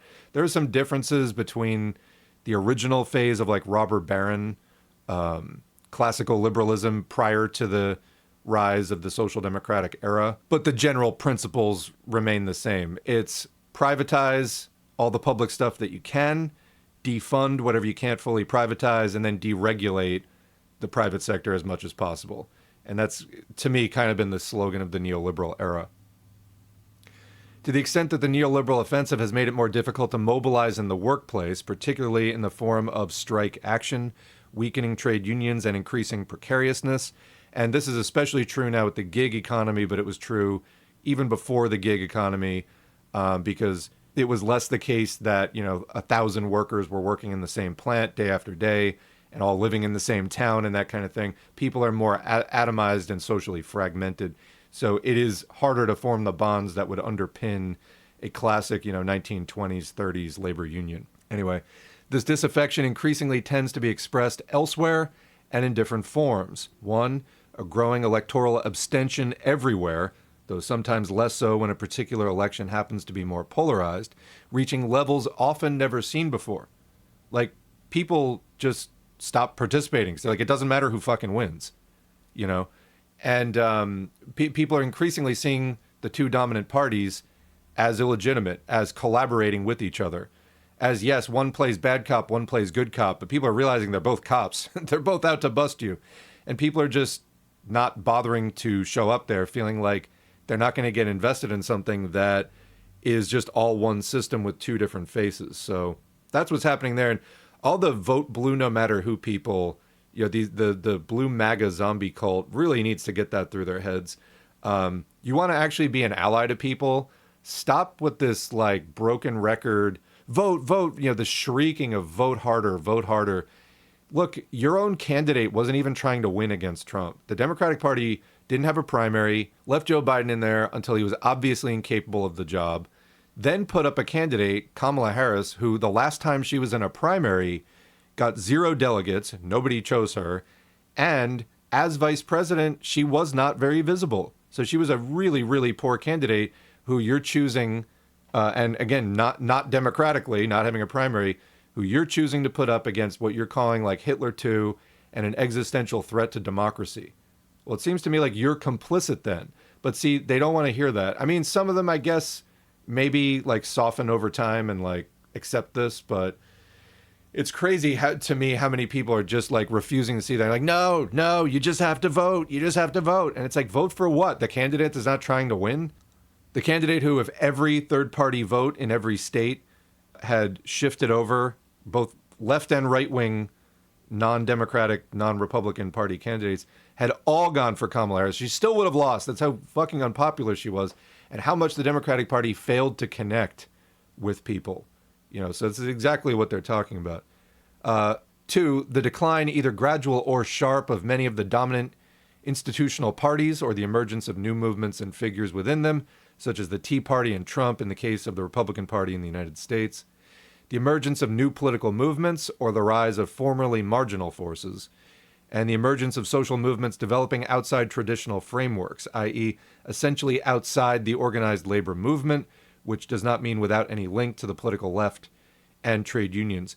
We talk sometimes in this channel about the labor unions, which have historically been like, the undercurrent of communist movement in an advanced country, really any kind of capitalist dominant country. And, people are sometimes like, oh, the trade unions are just, they're part of the system and whatever. I would really encourage you to learn more about the history of, that's, I think, a very dogmatic take that collapses any, many important details. I would really encourage you to do a much deeper dive on the labor struggle. Yes, there's opportunism throughout the history of the labor struggle. Right deviations are always the dominant threat in a workers' movement where capitalism is so strong, particularly like the US. However, that's not to say that there were never militant parts of it, or that a communist movement could not have been built in connection with the more militant parts of the labor unions. Again, there's a lot of ultra-leftism that just completely flattens this stuff to sweep away any, confusing details about it. Anyway, continuing this section, in some national contexts, neo-fascists manage to insert themselves into broad social movements like Brazil, or generate mass mobilizations themselves, as in India.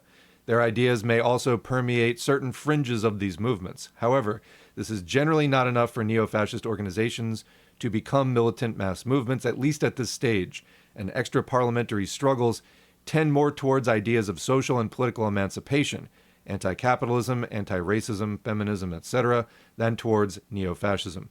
Although they lack strategic cohesion and a common political horizon, sometimes even unified demands, these mobilizations generally point towards the objective of a break with the social order and the practical possibility of an emancipatory advance.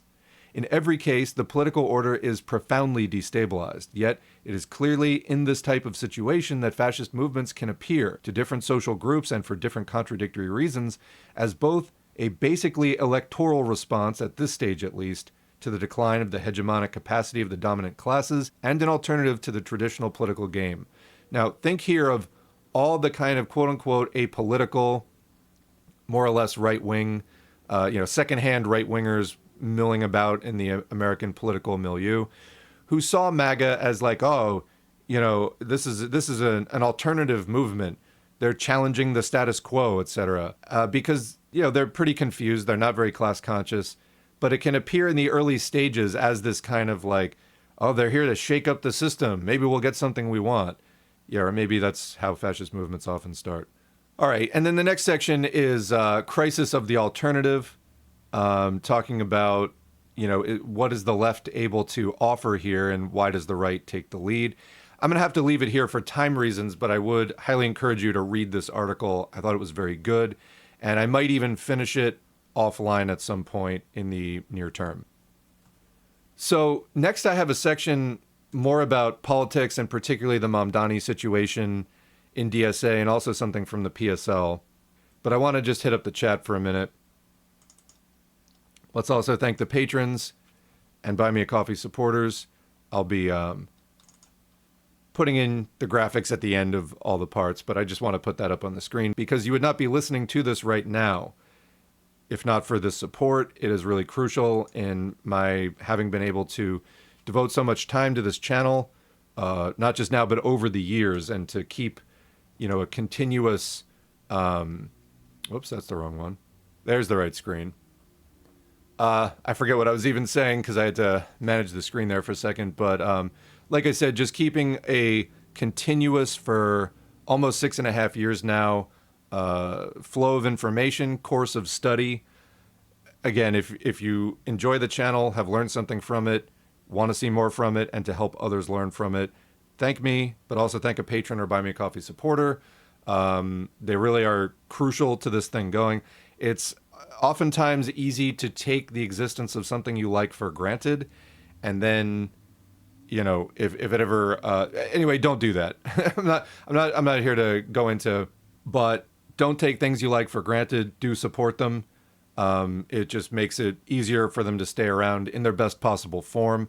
So just a big, huge shout out to the patrons and Buy Me a Coffee supporters, whose names are on the screen there. But let's turn back to the chat before we start the closing political section of this stream. Let's see what people are adding to the discussion here. We continue to go hard defending the Prairieland defendants. Absolutely. This is scary. This is back on the Prairieland thing, obviously. This is scary. Those protesters were not even that radical in general. What is this? This is called the USA in 2026 is what it is. So somebody was talking about, I'm not quite sure what they're referring to, but it's my conspiracy theory that I'm assuming Trump is saying that to make a more pseudo-revolutionary fascist movement. Again, that's exactly what this is from an earlier point in the discussion, but that's exactly what we were just discussing in the fascism article. So yeah, that's the general dynamic there. Oh yeah, and an important thing in the Palantir thing about that the surveillance technology is being developed to kill communists. Do not assume that that's going to be limited to like people who can pass a test on basic Marxism-Leninism. You know, that's potentially anybody who, opposes anything having to do with anything that capitalism is up to. I don't even know how anyone can say that the American state is not fascist at this point. Yeah, I mean, it's well along the way to building fascism, absolutely. They did a similar raid in Minneapolis this week, calling those who opposed the ICE operation in the city. The AG called them Antifa. Oh, thank you, Atlas, for the link, daretostruggle.org. Oh, so there was a protest to free the Prairieland defendants back in March, yeah. The tactics of anti-fascists need to keep up with the force that fascists are comfortable using. Yeah, I saw that the only way America and new fascism differs from old is that they maintain the sham of democracy. I mean, yeah, they do whatever's useful to and, relevant in the current circumstances. I hate this fucking country so much these capitalist ghouls will use the NSPM-7 to go after any opposition to their fascism as quote-unquote terrorism. You want to go do the real I told you so, and I didn't tell you because you probably weren't alive yet or you were very young. But yeah, back in the 2000s, I remember telling many liberals about this and nobody really wanted to hear it or deal with it seriously. Scrolling down. 9/11 was the USA's Reichstag fire. Yeah, for those who don't know, the Reichstag fire was the pretext. The burning down the parliament was the pretext that Hitler used to pass the Emergency Powers Act, very similar to the Patriot Act after 9/11. And it was the position of Georgy Dimitrov at the Comintern that the Nazis had just done it themselves, and then blamed a Dutch communist for it. I proposed to the committee a proposition to introduce Nuremberg-type trial for all of these Nazis and fascists. Well, I'm going to need power first. The Democrats could have made Trump presidency a living hell if they were the real opposition. Yeah, Democrats are the opposition to the opposition. They're there to prevent a real opposition. I'm tired of liberals yelling that Harris and Hillary warned us. Yeah, we're on the same page there.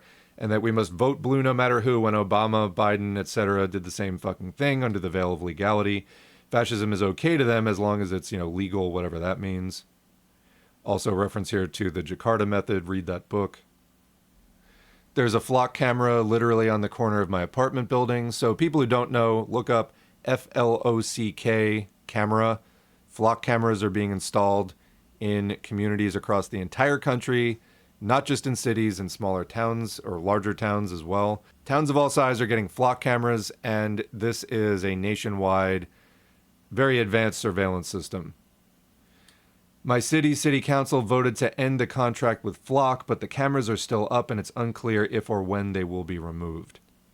Yeah, there's 4 within a half mile of this person, yeah. If it's like my city's contract, they legally can't remove the cameras, only the company can. They can, however, cover them with things like bags that disrupt their function, but double check with your city. We need far more than one-day rallies funded and approved by Democrats, absolutely. Spontaneous consciousness generates spontaneous activity, and adhering to it, or worse, trying spontaneously to get out in front of it, kicks the communist horizon even further down the road. Yeah, I think there was a point in your initial comment about exercising caution and prudence about which protests you're getting involved in. However, communists absolutely do have to try to gain leadership over the movement to steer it away from just pure spontaneity. So there's some synthesis that can occur here between your comment and the others. My fear, and let's just take it with a grain of salt, it is a fear, is that even after an economic crash, the U.S. government has so much legitimacy in the eyes of people because they think democracy will prevail in the long term that a crash still won't wake them up. I mean, there will be some that have drunk so much Kool-Aid that that's the case, but I think it's fewer and fewer people, especially younger people. You know, a lot of that's like American exceptionalism. People have just been raised with this idea that America is just above it all, that, you know, things, extreme crises don't happen here, can't happen here. A lot of younger people just don't necessarily think that way, haven't been fed that for 50 or 60 years of their life, so are much more likely to just take events as they unfold at face value, like, hey, my country's falling apart, you know, and not necessarily jump to like, oh, but it's America, you know, it won't get too severe. No, it could definitely get severe. Okay, so there's some talk about some of these comments are coming from the Line of Reconstitution people. I'm not really that familiar, although Atlas is saying I've been exposed to enough Line of Reconstitution people already. Sorry. So I guess, Nadia, what are you saying? When should the communists come back out of hiding, is I guess what you're saying, because that really wasn't my point. The whole technology is too powerful today. Revolution is impossible. Line is nonsense. It has been said at every point of revolution in history, difficulty does not equal impossibility.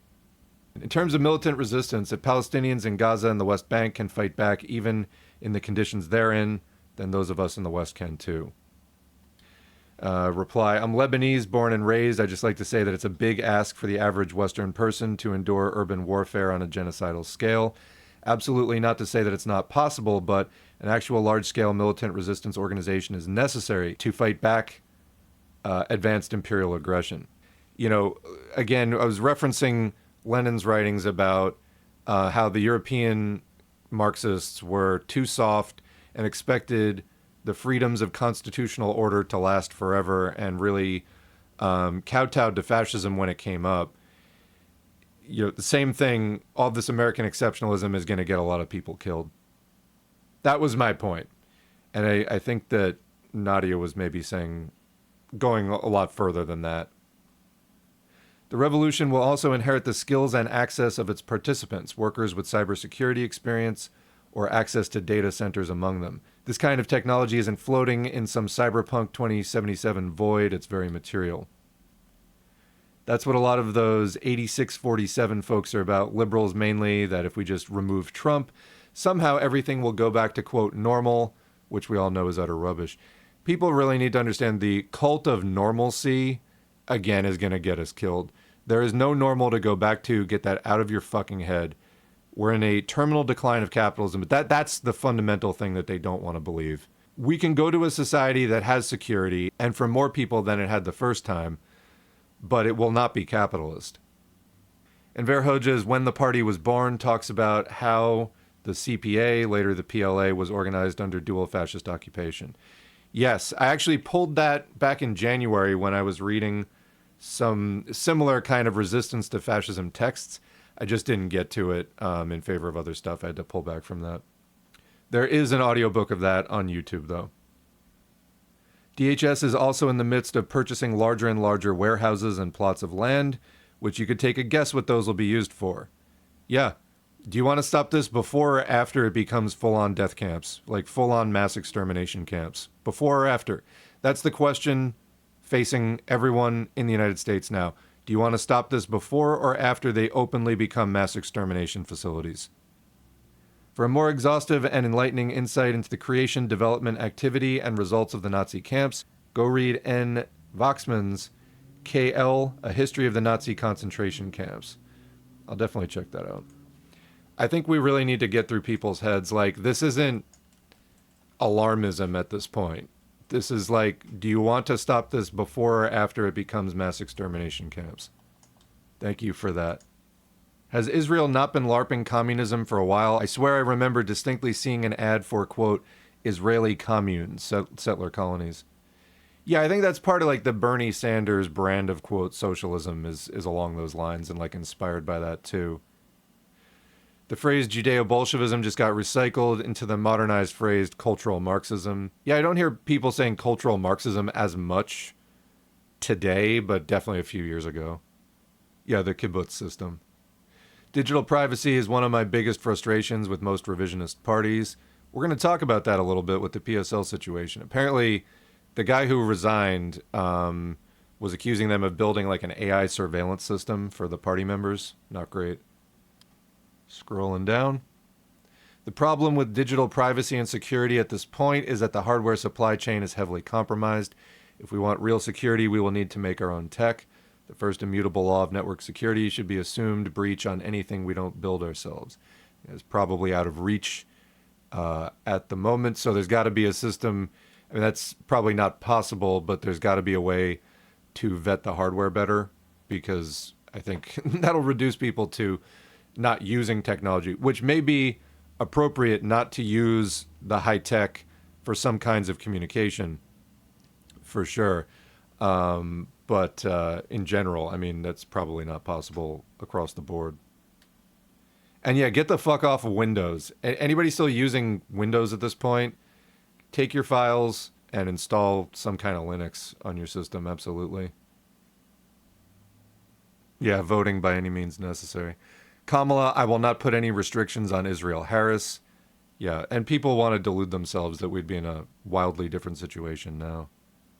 Speaking of Mamdani, the DSA today sent out an email saying that from now until September 15th, that is 2.5 months, discussions about endorsing Democrats in 2028 will be ongoing. Okay. If we could get repeal Taft-Hartley into the set of leftist slogans and phrases that escape containment into the lib lexicon. Bernie Sanders was even campaigning on repealing parts of Taft-Hartley. For those who don't know, it's a major anti-labor union bill. It made closed shops illegal, among many, many, many other provisions that effectively killed labor organizing in any like meaningful capacity in this country. Or it killed the ability of labor organizations to carry out effective actions. Can you explain why Trotskyists are seen as bad?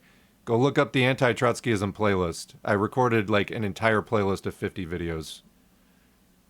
And the thing about, if a Trotskyist sounds like they're making sense, give it time. It really will not take long before they say something where you're like, well, I don't know if that's right. And then it'll just go from there. But listen to the anti-Trotskyism playlist. And there's like 2 other playlists within that, which are completely also contained in the anti-Trotskyism playlist. The Lenin Against Trotsky playlist and the Stalin Against Trotsky playlist. It's very, very, very clear once you look at that whole history. Any literature you recommend about parents trying to raise children as communists or more generally against capitalism? I don't know of readings on that topic. This is a topic I do want to delve into more and have been compiling some resources on. I can't say that I have a great essay on that particular topic at the moment. All right, getting down to the end of the chat here so we can finish the like very last group of articles. Have you seen that big liberal commentator Legia Miller's video of her moving to Ireland? No, I blocked that channel long ago, and so I haven't seen it. It just kept popping up. I mean, honestly, moving to Ireland, I don't know how the Irish feel about it. It's a reasonable, I think, thing to do. It sincerely feels all existing parties are way too focused on themselves rather than the struggle for labor and socialism. That isn't to say there aren't some good things happening in existing parties. There are, but the overall situation seems more the former rather than the latter as the norm. Build local left communities if there is no good party option. Build something. A lot of folks lob criticisms at every group they hear about and never help build anything anywhere. That is sneaky liberalism. I agree. Even the Bolsheviks were small reading groups at one point. The strike wave after World War II is a key piece of USA history that has been memory hold. And again, Taft-Hartley came in 1948, so, do the math. I did not hear about Claire Valdez also talking about removing Taft-Hartley. What? Have you seen Carlos Garrido of Midwestern Mussolini's recent theoretical article stating that Marxism is metaphysical and it's okay? No, I value my time. Thank you for pointing it out, I guess. All right, so we're caught up with the chat. Let me take another just real quick break, and then we will get into the last little cluster of articles, have a little closing chat, and that will be that for 133. Hooray. All right, so I want to talk a little bit about the Mamdani gang primary wins, because this was kind of big news last week over on liberal social media. Already there are Democrats vowing to fight it, but I wanted to do like a little backstory and like tell a tale in social media posts here. This is from John Cooper. John Cooper, Democratic strategist, formerly Long Island campaign chair for Barack Obama, majority leader of the Suffolk County Legislature, gay dad of 5 terrific kids, writer and producer of Echoes of the Unknown podcast, coffee addict, New York, Florida. Honestly sounds insufferable, but this is the post that he came up with. Imagine Trump ever being invited to join a photo like this. Not in a million years. 4 presidents, 0 drama, just smiles, respect, and a shared love of country. And then we see a beach shot, oceanfront shot of 4 U.S. presidents doing a selfie. Obama, Biden, Bill Clinton, and George W. Bush. Smiling, all of them smiling. And as the post is described, just smiles, just respect and a shared love of country. What can you say at this point? Rehabilitating George W. Bush, who at the time was being called... I mean, Obama only got elected because Bush and Cheney were like so bad. That was like a major thing about the pivot towards the Democratic Party in 2008, why the Democrats took back Congress in 2006. People were so sick of Bush and Cheney. Same thing with Biden getting in because of Trump. People are so sick of Trump. It's more like the parties are competing. It's about whichever party is like most hated at that particular moment. They're both more hated than loved. It's just a question of which party is more hated at that particular election time. So this is kind of a setup here for, this is like the liberal mind, centrism incorporated here, speaking to you. And then they wonder why, they can't get people to vote for their candidates. They're out here rehabilitating George W. Bush. So then in the wake of the New York City Mamdani endorsed candidates winning their primaries in June, we got Mark Zaid Esquire here writing, "We're witnessing the MAGA equivalent of the destruction of the Democratic Party. The destruction of the Democratic Party through the election of progressive socialists." I'm just beside myself. Socialists capitalized there, capital S socialists, just like Trump would write. "If you think that this ends well for country, I believe you're sadly mistaken. Extremism on one side simply fuels opposite growth on other side. We need moderates." And I just said, extremism is one healthcare. So you've got a chorus of people in the Democratic Party. They're already organizing against the Mamdani clique that, they're extremists and this and that. And it's just like, well, look, what do you want us to do? Because, and first of all, I don't support the Democrats and I don't support this overall strategy. But you've got people out there, as Tyler from the internet says, hands on hips. The problem is people need to vote harder. Later, hands on hips. I can't believe these people voted. I mean, look, they seem to be more upset with the fact that progressives won in their party than they were losing to Republicans. And again, calling them extremists and all this stuff. So we've got this, just in case you thought, oh, maybe that's a fluke. Here's a former DNC chair, Harrison. "I say this with no ill will or animosity. If you hate the Democratic Party, then please don't run for our nomination. Don't use our resources. Don't rely on our volunteers. Fuck you. Fuck you. Don't use our infrastructure. Don't ask Democrats to invest their time, money, and energy in your campaign." I said, your party is so anti-democracy that you will literally sue to get left parties off the ballot. Don't be surprised when some of them try to run in your party, since you made it the only way they saw to get elected. As communists, we want to look beyond this extremely limited, short-term, maybe not even that productive goal of getting elected, for sure. But like, for those who are looking to, get elected, engage with electoralism, these, DNC people, it's just wild. If you hate our party, don't run in our party. But then what's the flip side of that? Let's say you actually do that. As Arlen Hellison says, centrist Democrats be like, if you don't like the direction of the party, run your own candidates, until last night, and then they won. But then the just make your own party stuff is hilarious, because if you are third party, then you're a, quote, foreign asset helping Trump and are actually a Republican. And you can find billions of those posts online. Billions. Like, oh, you're a Russian troll, and like, anybody, you're just helping Trump. That is 100% true. Just say you fucking hate democracy, and that you're a fake opposition, because that is what you are. But it wasn't just confined to the Democratic Party. There's one from Mike Johnson there, Speaker of the House. There are mini Mamdanis popping up all around the country. It is a dangerous thing. This is not a joke. We're in a fight right now to save the Republic, and every American needs to take this seriously. And a lot of these Democrats are sitting there like nodding along with this, basically, judging from how alarmed they are at these primary wins. Eli Valley said, is Mini Mamdani in the room with us now? And I said, he really is. No, but really, bullshit aside and comedy aside, it's great to see posters in a good mood, because, a lot of blue sky is more on the progressive side, and a lot of people were jubilant. Just there was a really joyous attitude across the app that night. But, the reality is trying to reform the Democratic Party never ends well. And shout out to Living in a Neoliberal Dystopian Hellscape, who said, we're really doing the whole let's take over the Democratic Party thing again, huh? This has already been done in Nevada. Guess how it ended? Well, let's take a look at this article. Democratic Socialists swept out of power. Nevada Democratic Party Chair Judith Whitmer faced heavy criticism from a number of key figures in the state party and lost support from some of her former allies. So this is by Natasha Korecki from March 4, 2023, if you want to look it up. Nevada Democrats have ousted a slate of Democratic Socialists who took over the state party 2 years ago, ending a troubled reign marked by divisions and infighting. Basically, right-wingers wanting the party to keep being right-wing.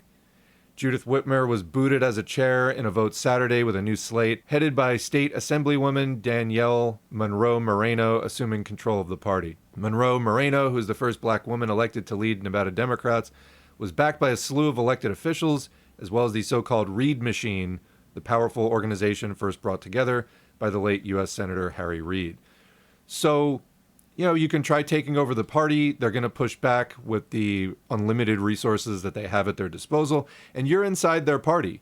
They just change the rules. They do whatever on you. There's another example of this. Stumbled across this one recently. This is from Unicorn Riot, May 15. Philadelphia socialists and progressives organize ward races in a major challenge to old-fashioned big city political machine.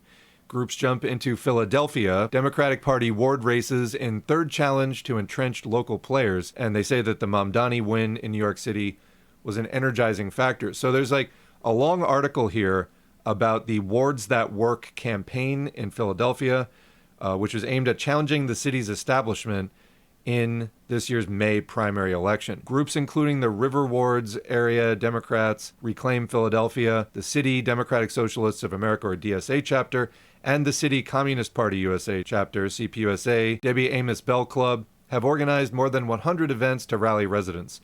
They are running more than 350 committee candidates in the May 19 primary under the Democratic Party line. So this is an interesting article. I will link to it. But there's an update. 1 month later, Philadelphia Ward 22 Democratic organizing meeting controversy, fraud accusation, and scuffle outside. Reformers claim 8 wards turned over by new leadership citywide. City's Democratic Party contest committee to hear Ward 22 challenge Sunday. So there was this whole, this is another really interesting but very long article about the establishment Democrat person that was running this meeting, connected with this effort to, on a ward-by-ward basis in the city, overturn the old entrenched leadership and try to get progressives into, the party structure. And they basically just held like a fake vote called it off, and then there's like a big kerfuffle outside the meeting. There's really no depths that they won't sink to. And, you know, people just have to be aware. This is like trying to do things within the Democratic Party. It's just not that simple. The people you're trying to fight do not really respect democracy. That's kind of the whole point of like why you think you're going to run in that party and like do things differently, because the way that they do them is corrupt and, you know, horrible and fascistic. Well, guess what? They're going to keep doing that to you, and you're stuck inside the organization with them. The other issue here is that, let's say you win. You know, that is not the end. You don't just win and like, oh, we won, game over. As Nerd JPEG pointed out, German and Italian social democrats 5 minutes before disaster. Wow, socialism is so popular. We keep winning elections. This is awesome. Shades emoji. What came next? Fascism. You know, see earlier discussion. And then, interestingly, even just regarding the quality of the people who are part of this progressive wave, are getting the Mamdani endorsements, are part of this progressive wave. You know, people have made mention of the fact that one of them is Brad Lander. And particularly as the genocide in Gaza was such like a focal point of the Mamdani campaign. I mean, way more so than in most races, particularly for mayor of a city in the United States. People have questioned Lander's position on Israel. And then there was this guy who we'll see in a minute. I summarized the situation like this. This guy saved himself by from becoming main character of the day. There was a ratio building there, and then he just disabled quotes. But he makes this post, me, a liberal Zionist DNC member. There's a giant window open in Democratic politics for this great political line I thought of to save Israel. 2 hours later, I must disable quotes. That's how popular it was. Let's take a look. So it's like these progressives coming in are trying to smuggle in a continued progressive accept Palestine kind of politics. We've seen Mamdani backtracking. And again, some of these endorsements are going to be from people who are pretty shitty in the end. Not all of them, maybe. But anyway, so we got this guy who self-described progressive reformer and DNC member, David Atkins. There's a giant window open in Democratic politics for, I want Israel to exist as a vibrant Jewish state, but I also oppose offensive arms sales and want to see Netanyahu and his allies in The Hague for ethnic cleansing. Almost no one is taking it. That is really bad for Israel and Jewish people.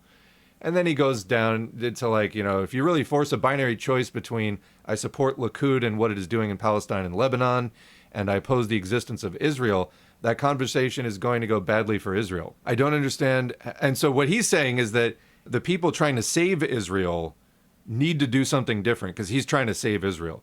I don't understand how AIPAC, Van Jones, et al. Don't see this. They are their own worst enemy. End. But then he put another post anyway. To be clear, criminal accountability for Netanyahu and a ban on offensive arms sales is the moderate position. It is the only thing that can save the U.S.-Israel alliance and secure Israel's future. Why do you want that? Let's go back to a vibrant Jewish state. Do you have to practice Judaism there to have full rights? How does that work? And so this guy was getting shredded in the comments and in the quotes, getting just stomped in the quotes, had to turn off quotes, you know, thus breaking the ratio. So he didn't end up like, you know, looking like the clown show that he did. But look up this thread and go into the comments because this guy got eviscerated in a way that, you know, I mean, there's always people in the comments just like eat shit or whatever. There was some of the most detailed comments cutting this guy to ribbons I've ever seen. And he was coming up with the weirdest replies like, oh, yeah, well, you oppose Israel. Do you think Armenia should have been founded?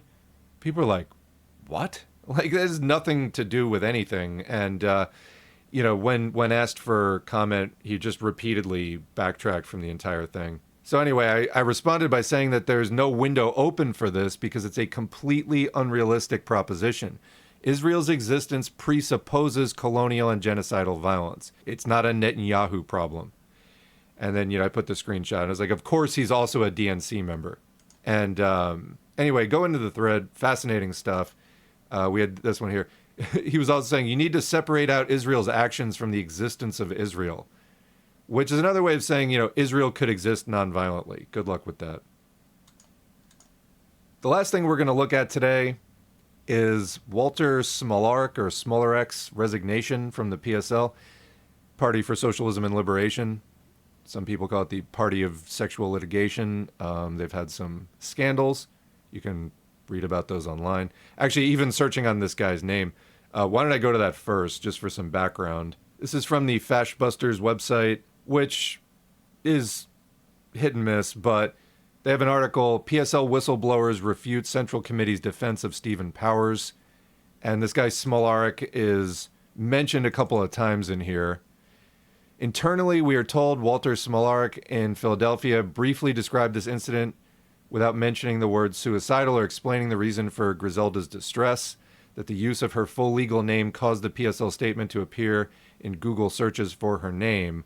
Basically, this is a person, Griselda, who had made an accusation, and then the party basically like doxed her, more or less, concluding that and which was causing her to melt down, have like a actual severe mental health crisis. That seemed to be what the party was going for, because that's, you know, that's the course they continued on. Concluding that, quote, PSL considers this a success and that the statement had, quote, served its purpose. So there you go. And taking no questions about it. In their own words, harassing a victim into withdrawing her accusations and scrubbing her internet presence was a, quote, success. We shudder to imagine what leadership's reaction might have been had Griselda actually caused herself harm. As she was saying that the being doxxed was causing her to become suicidal. We would like to, this is from later in the article, we would like to identify another disingenuous rhetorical move used in this point that has recurred throughout the situation, the selective use of identity signifiers such as Latina. At the September 24th meeting to announce the results of the investigation, Walter Smolarek stated that this situation was an example of the pitfalls of, quote, reactionary ideologies like identity politics. Despite explicitly denouncing identity politics as a framework for handling the investigation, leadership have repeatedly defended themselves and attempted to discredit accusers by citing the identities of those involved. So anyway, super fucked up situation. I'll link to that article too if you want to read it. You know, you can make up your own mind about what you think about it. But that guy, Walter Smolarek, did recently resign from the Central Committee of the PSL. I'm not going to have time to read. This is, again, a very long resignation. But he accuses PSL and Brian Becker of all kinds of stuff I can't even really do it justice, but like I said before, of building an AI surveillance system to monitor party members' social media usage. People ask, you know, why don't I endorse this party? Because there's too many accusations like this on top of there being, you know, not a political line that I think is a pseudo. I think that their political line is right deviationist. So somebody in the chat actually also just pointed out an article from Red Clarion at unitystruggleunity.org. It's unity-struggle-unity.org. A disciplined exodus. And I don't have screenshots of this one. Let me go ahead and just put up the graphic from the article. A disciplined exodus, letters on leaving the PSL. And it says, yeah, estimated reading time here, 93 minutes. So definitely can't get into that. But I'll read the editor's note. In the continued flood of members leaving the Party for Socialism and Liberation, many have been earnest in their desire to ensure that the movement can learn from this organization's impending collapse.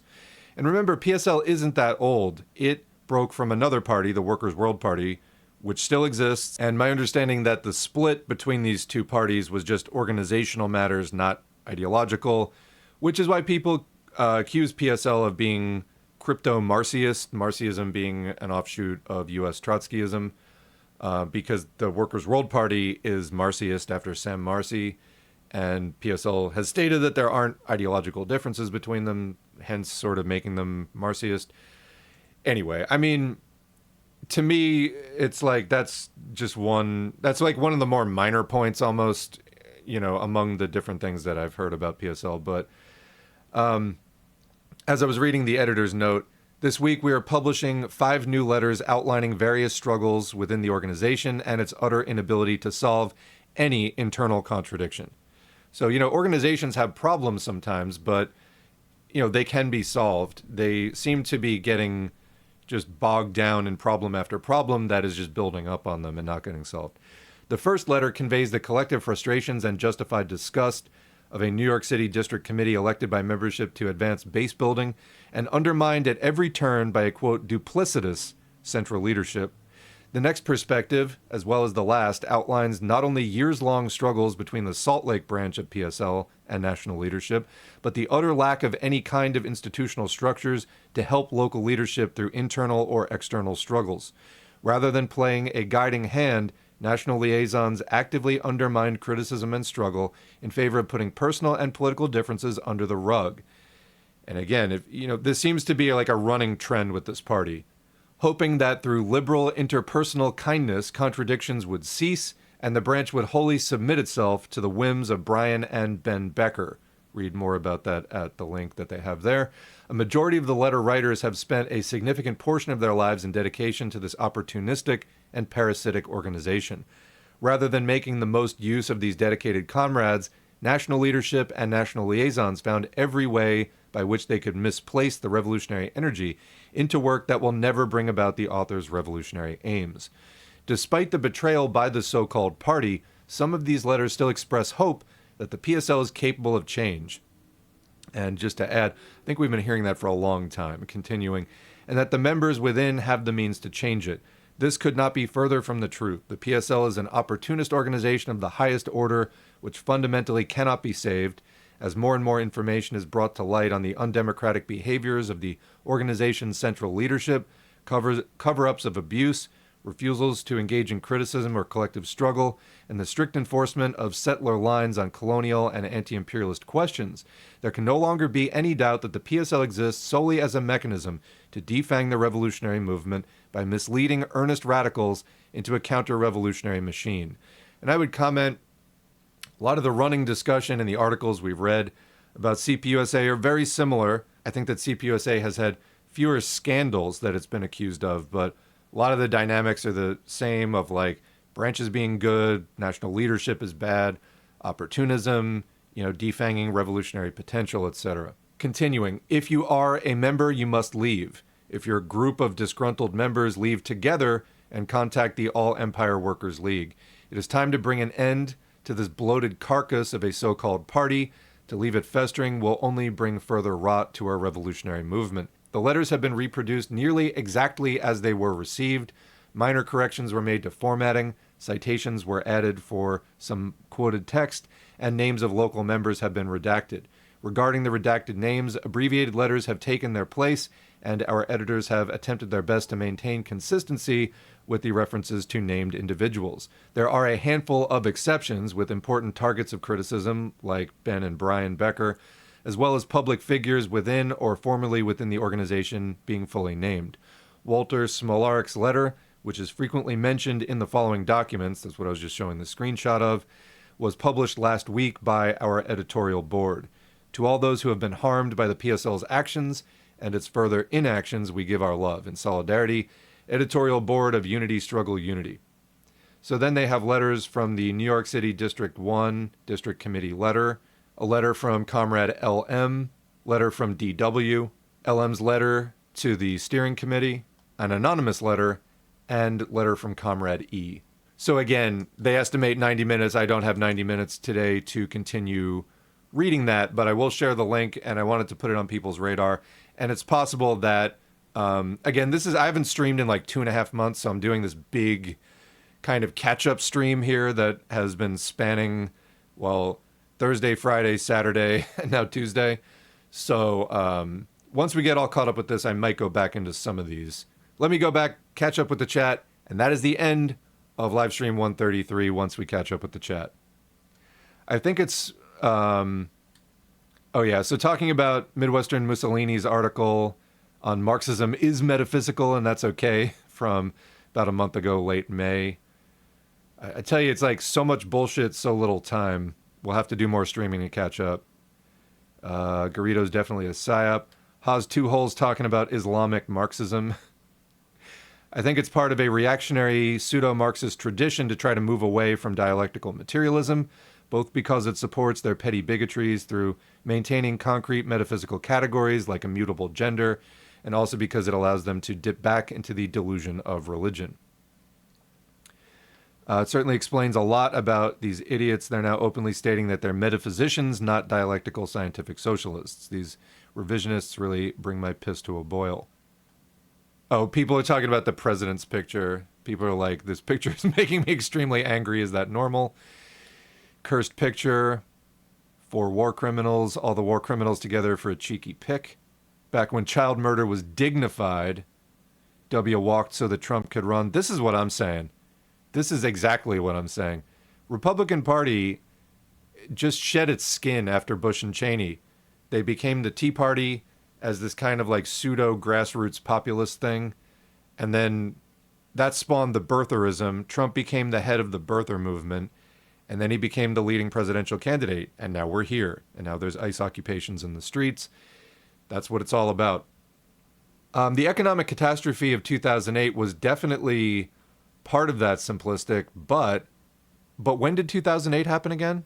Oh yeah, under W.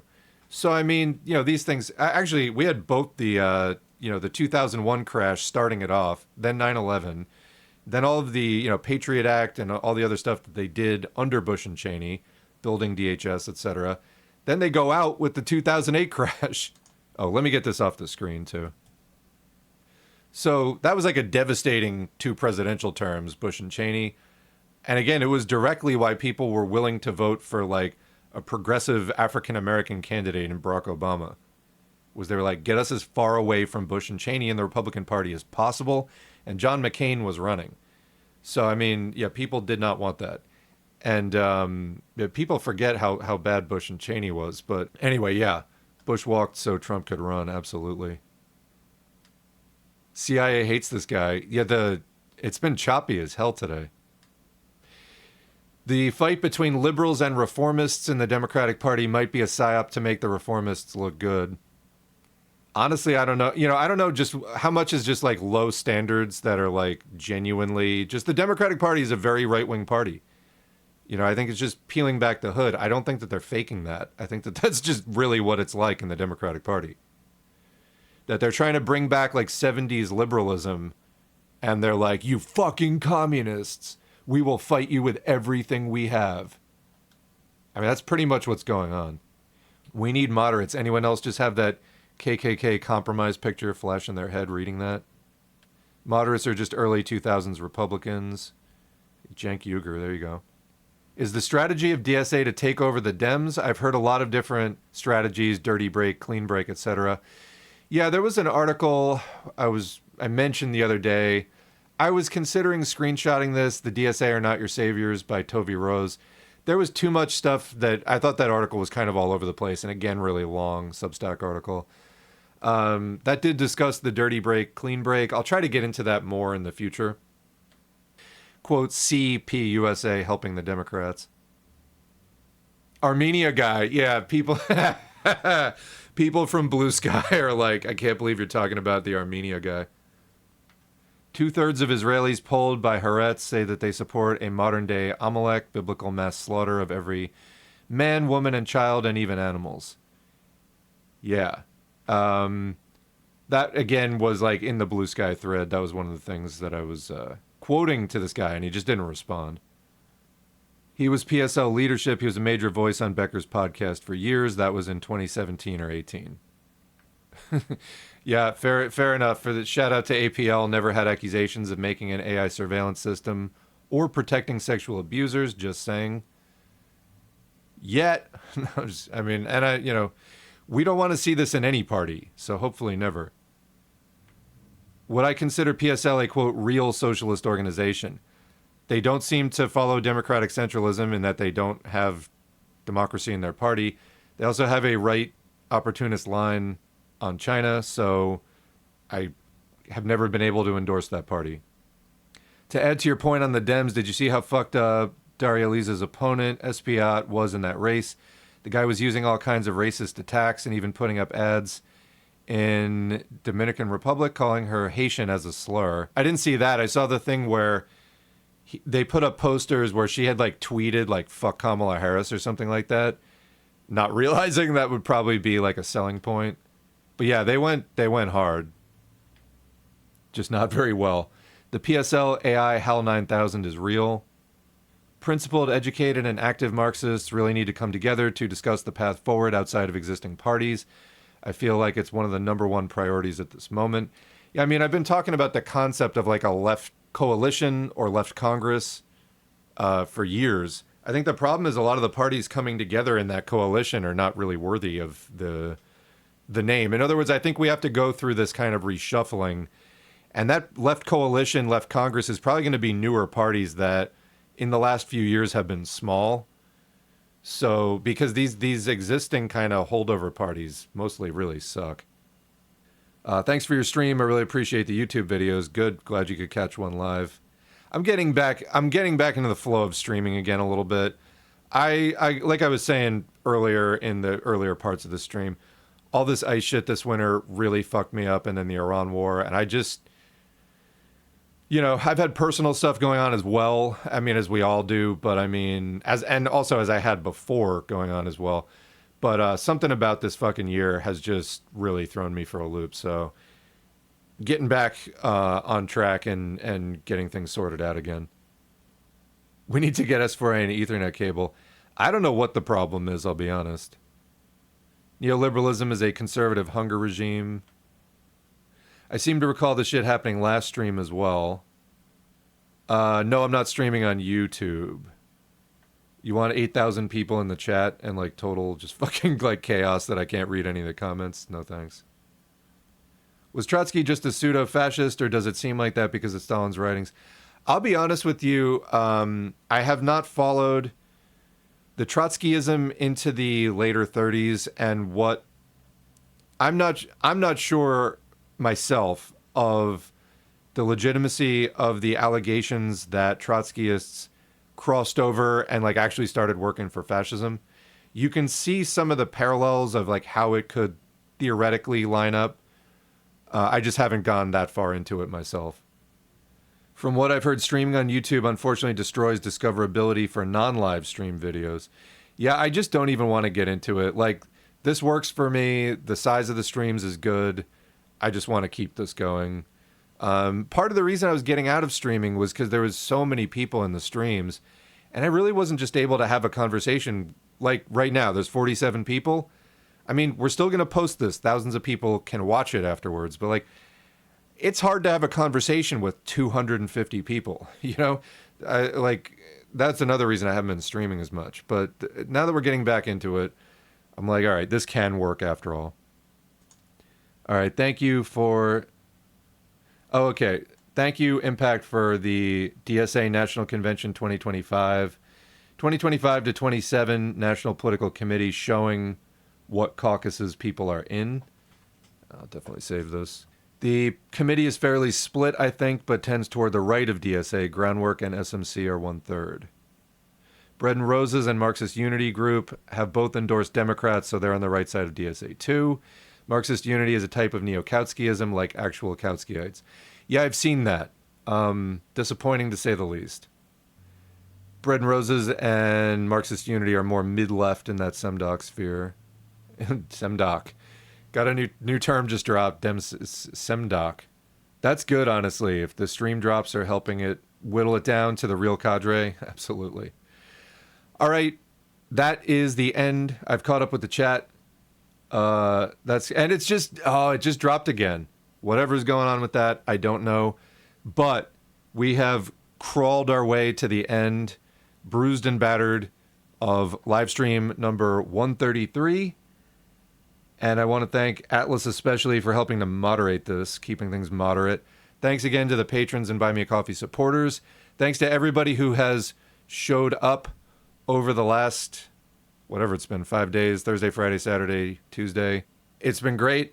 And yeah, I will not wait 2.5 months to stream the next time. We will be back a lot sooner. Send in your ideas, send in your thoughts. I'm not going to cover everything, but you all do help me to, you know, stay current on what's on people's minds, what's being discussed in your various study groups and pre-party formations and everything that you have going on. So I appreciate everybody who has taken the time to study and to support and to be active in your local movement. Again, things have to get a lot more serious, so I appreciate those of you who are getting serious and helping others to get serious as well. I'm trying to help make more communists so that you all can go make the parties and groups to take this really to the masses. You know, the working class is a historical agent. This isn't just something for streamers. It's important that that work gets done. Thanks again, and we will see you in the next video.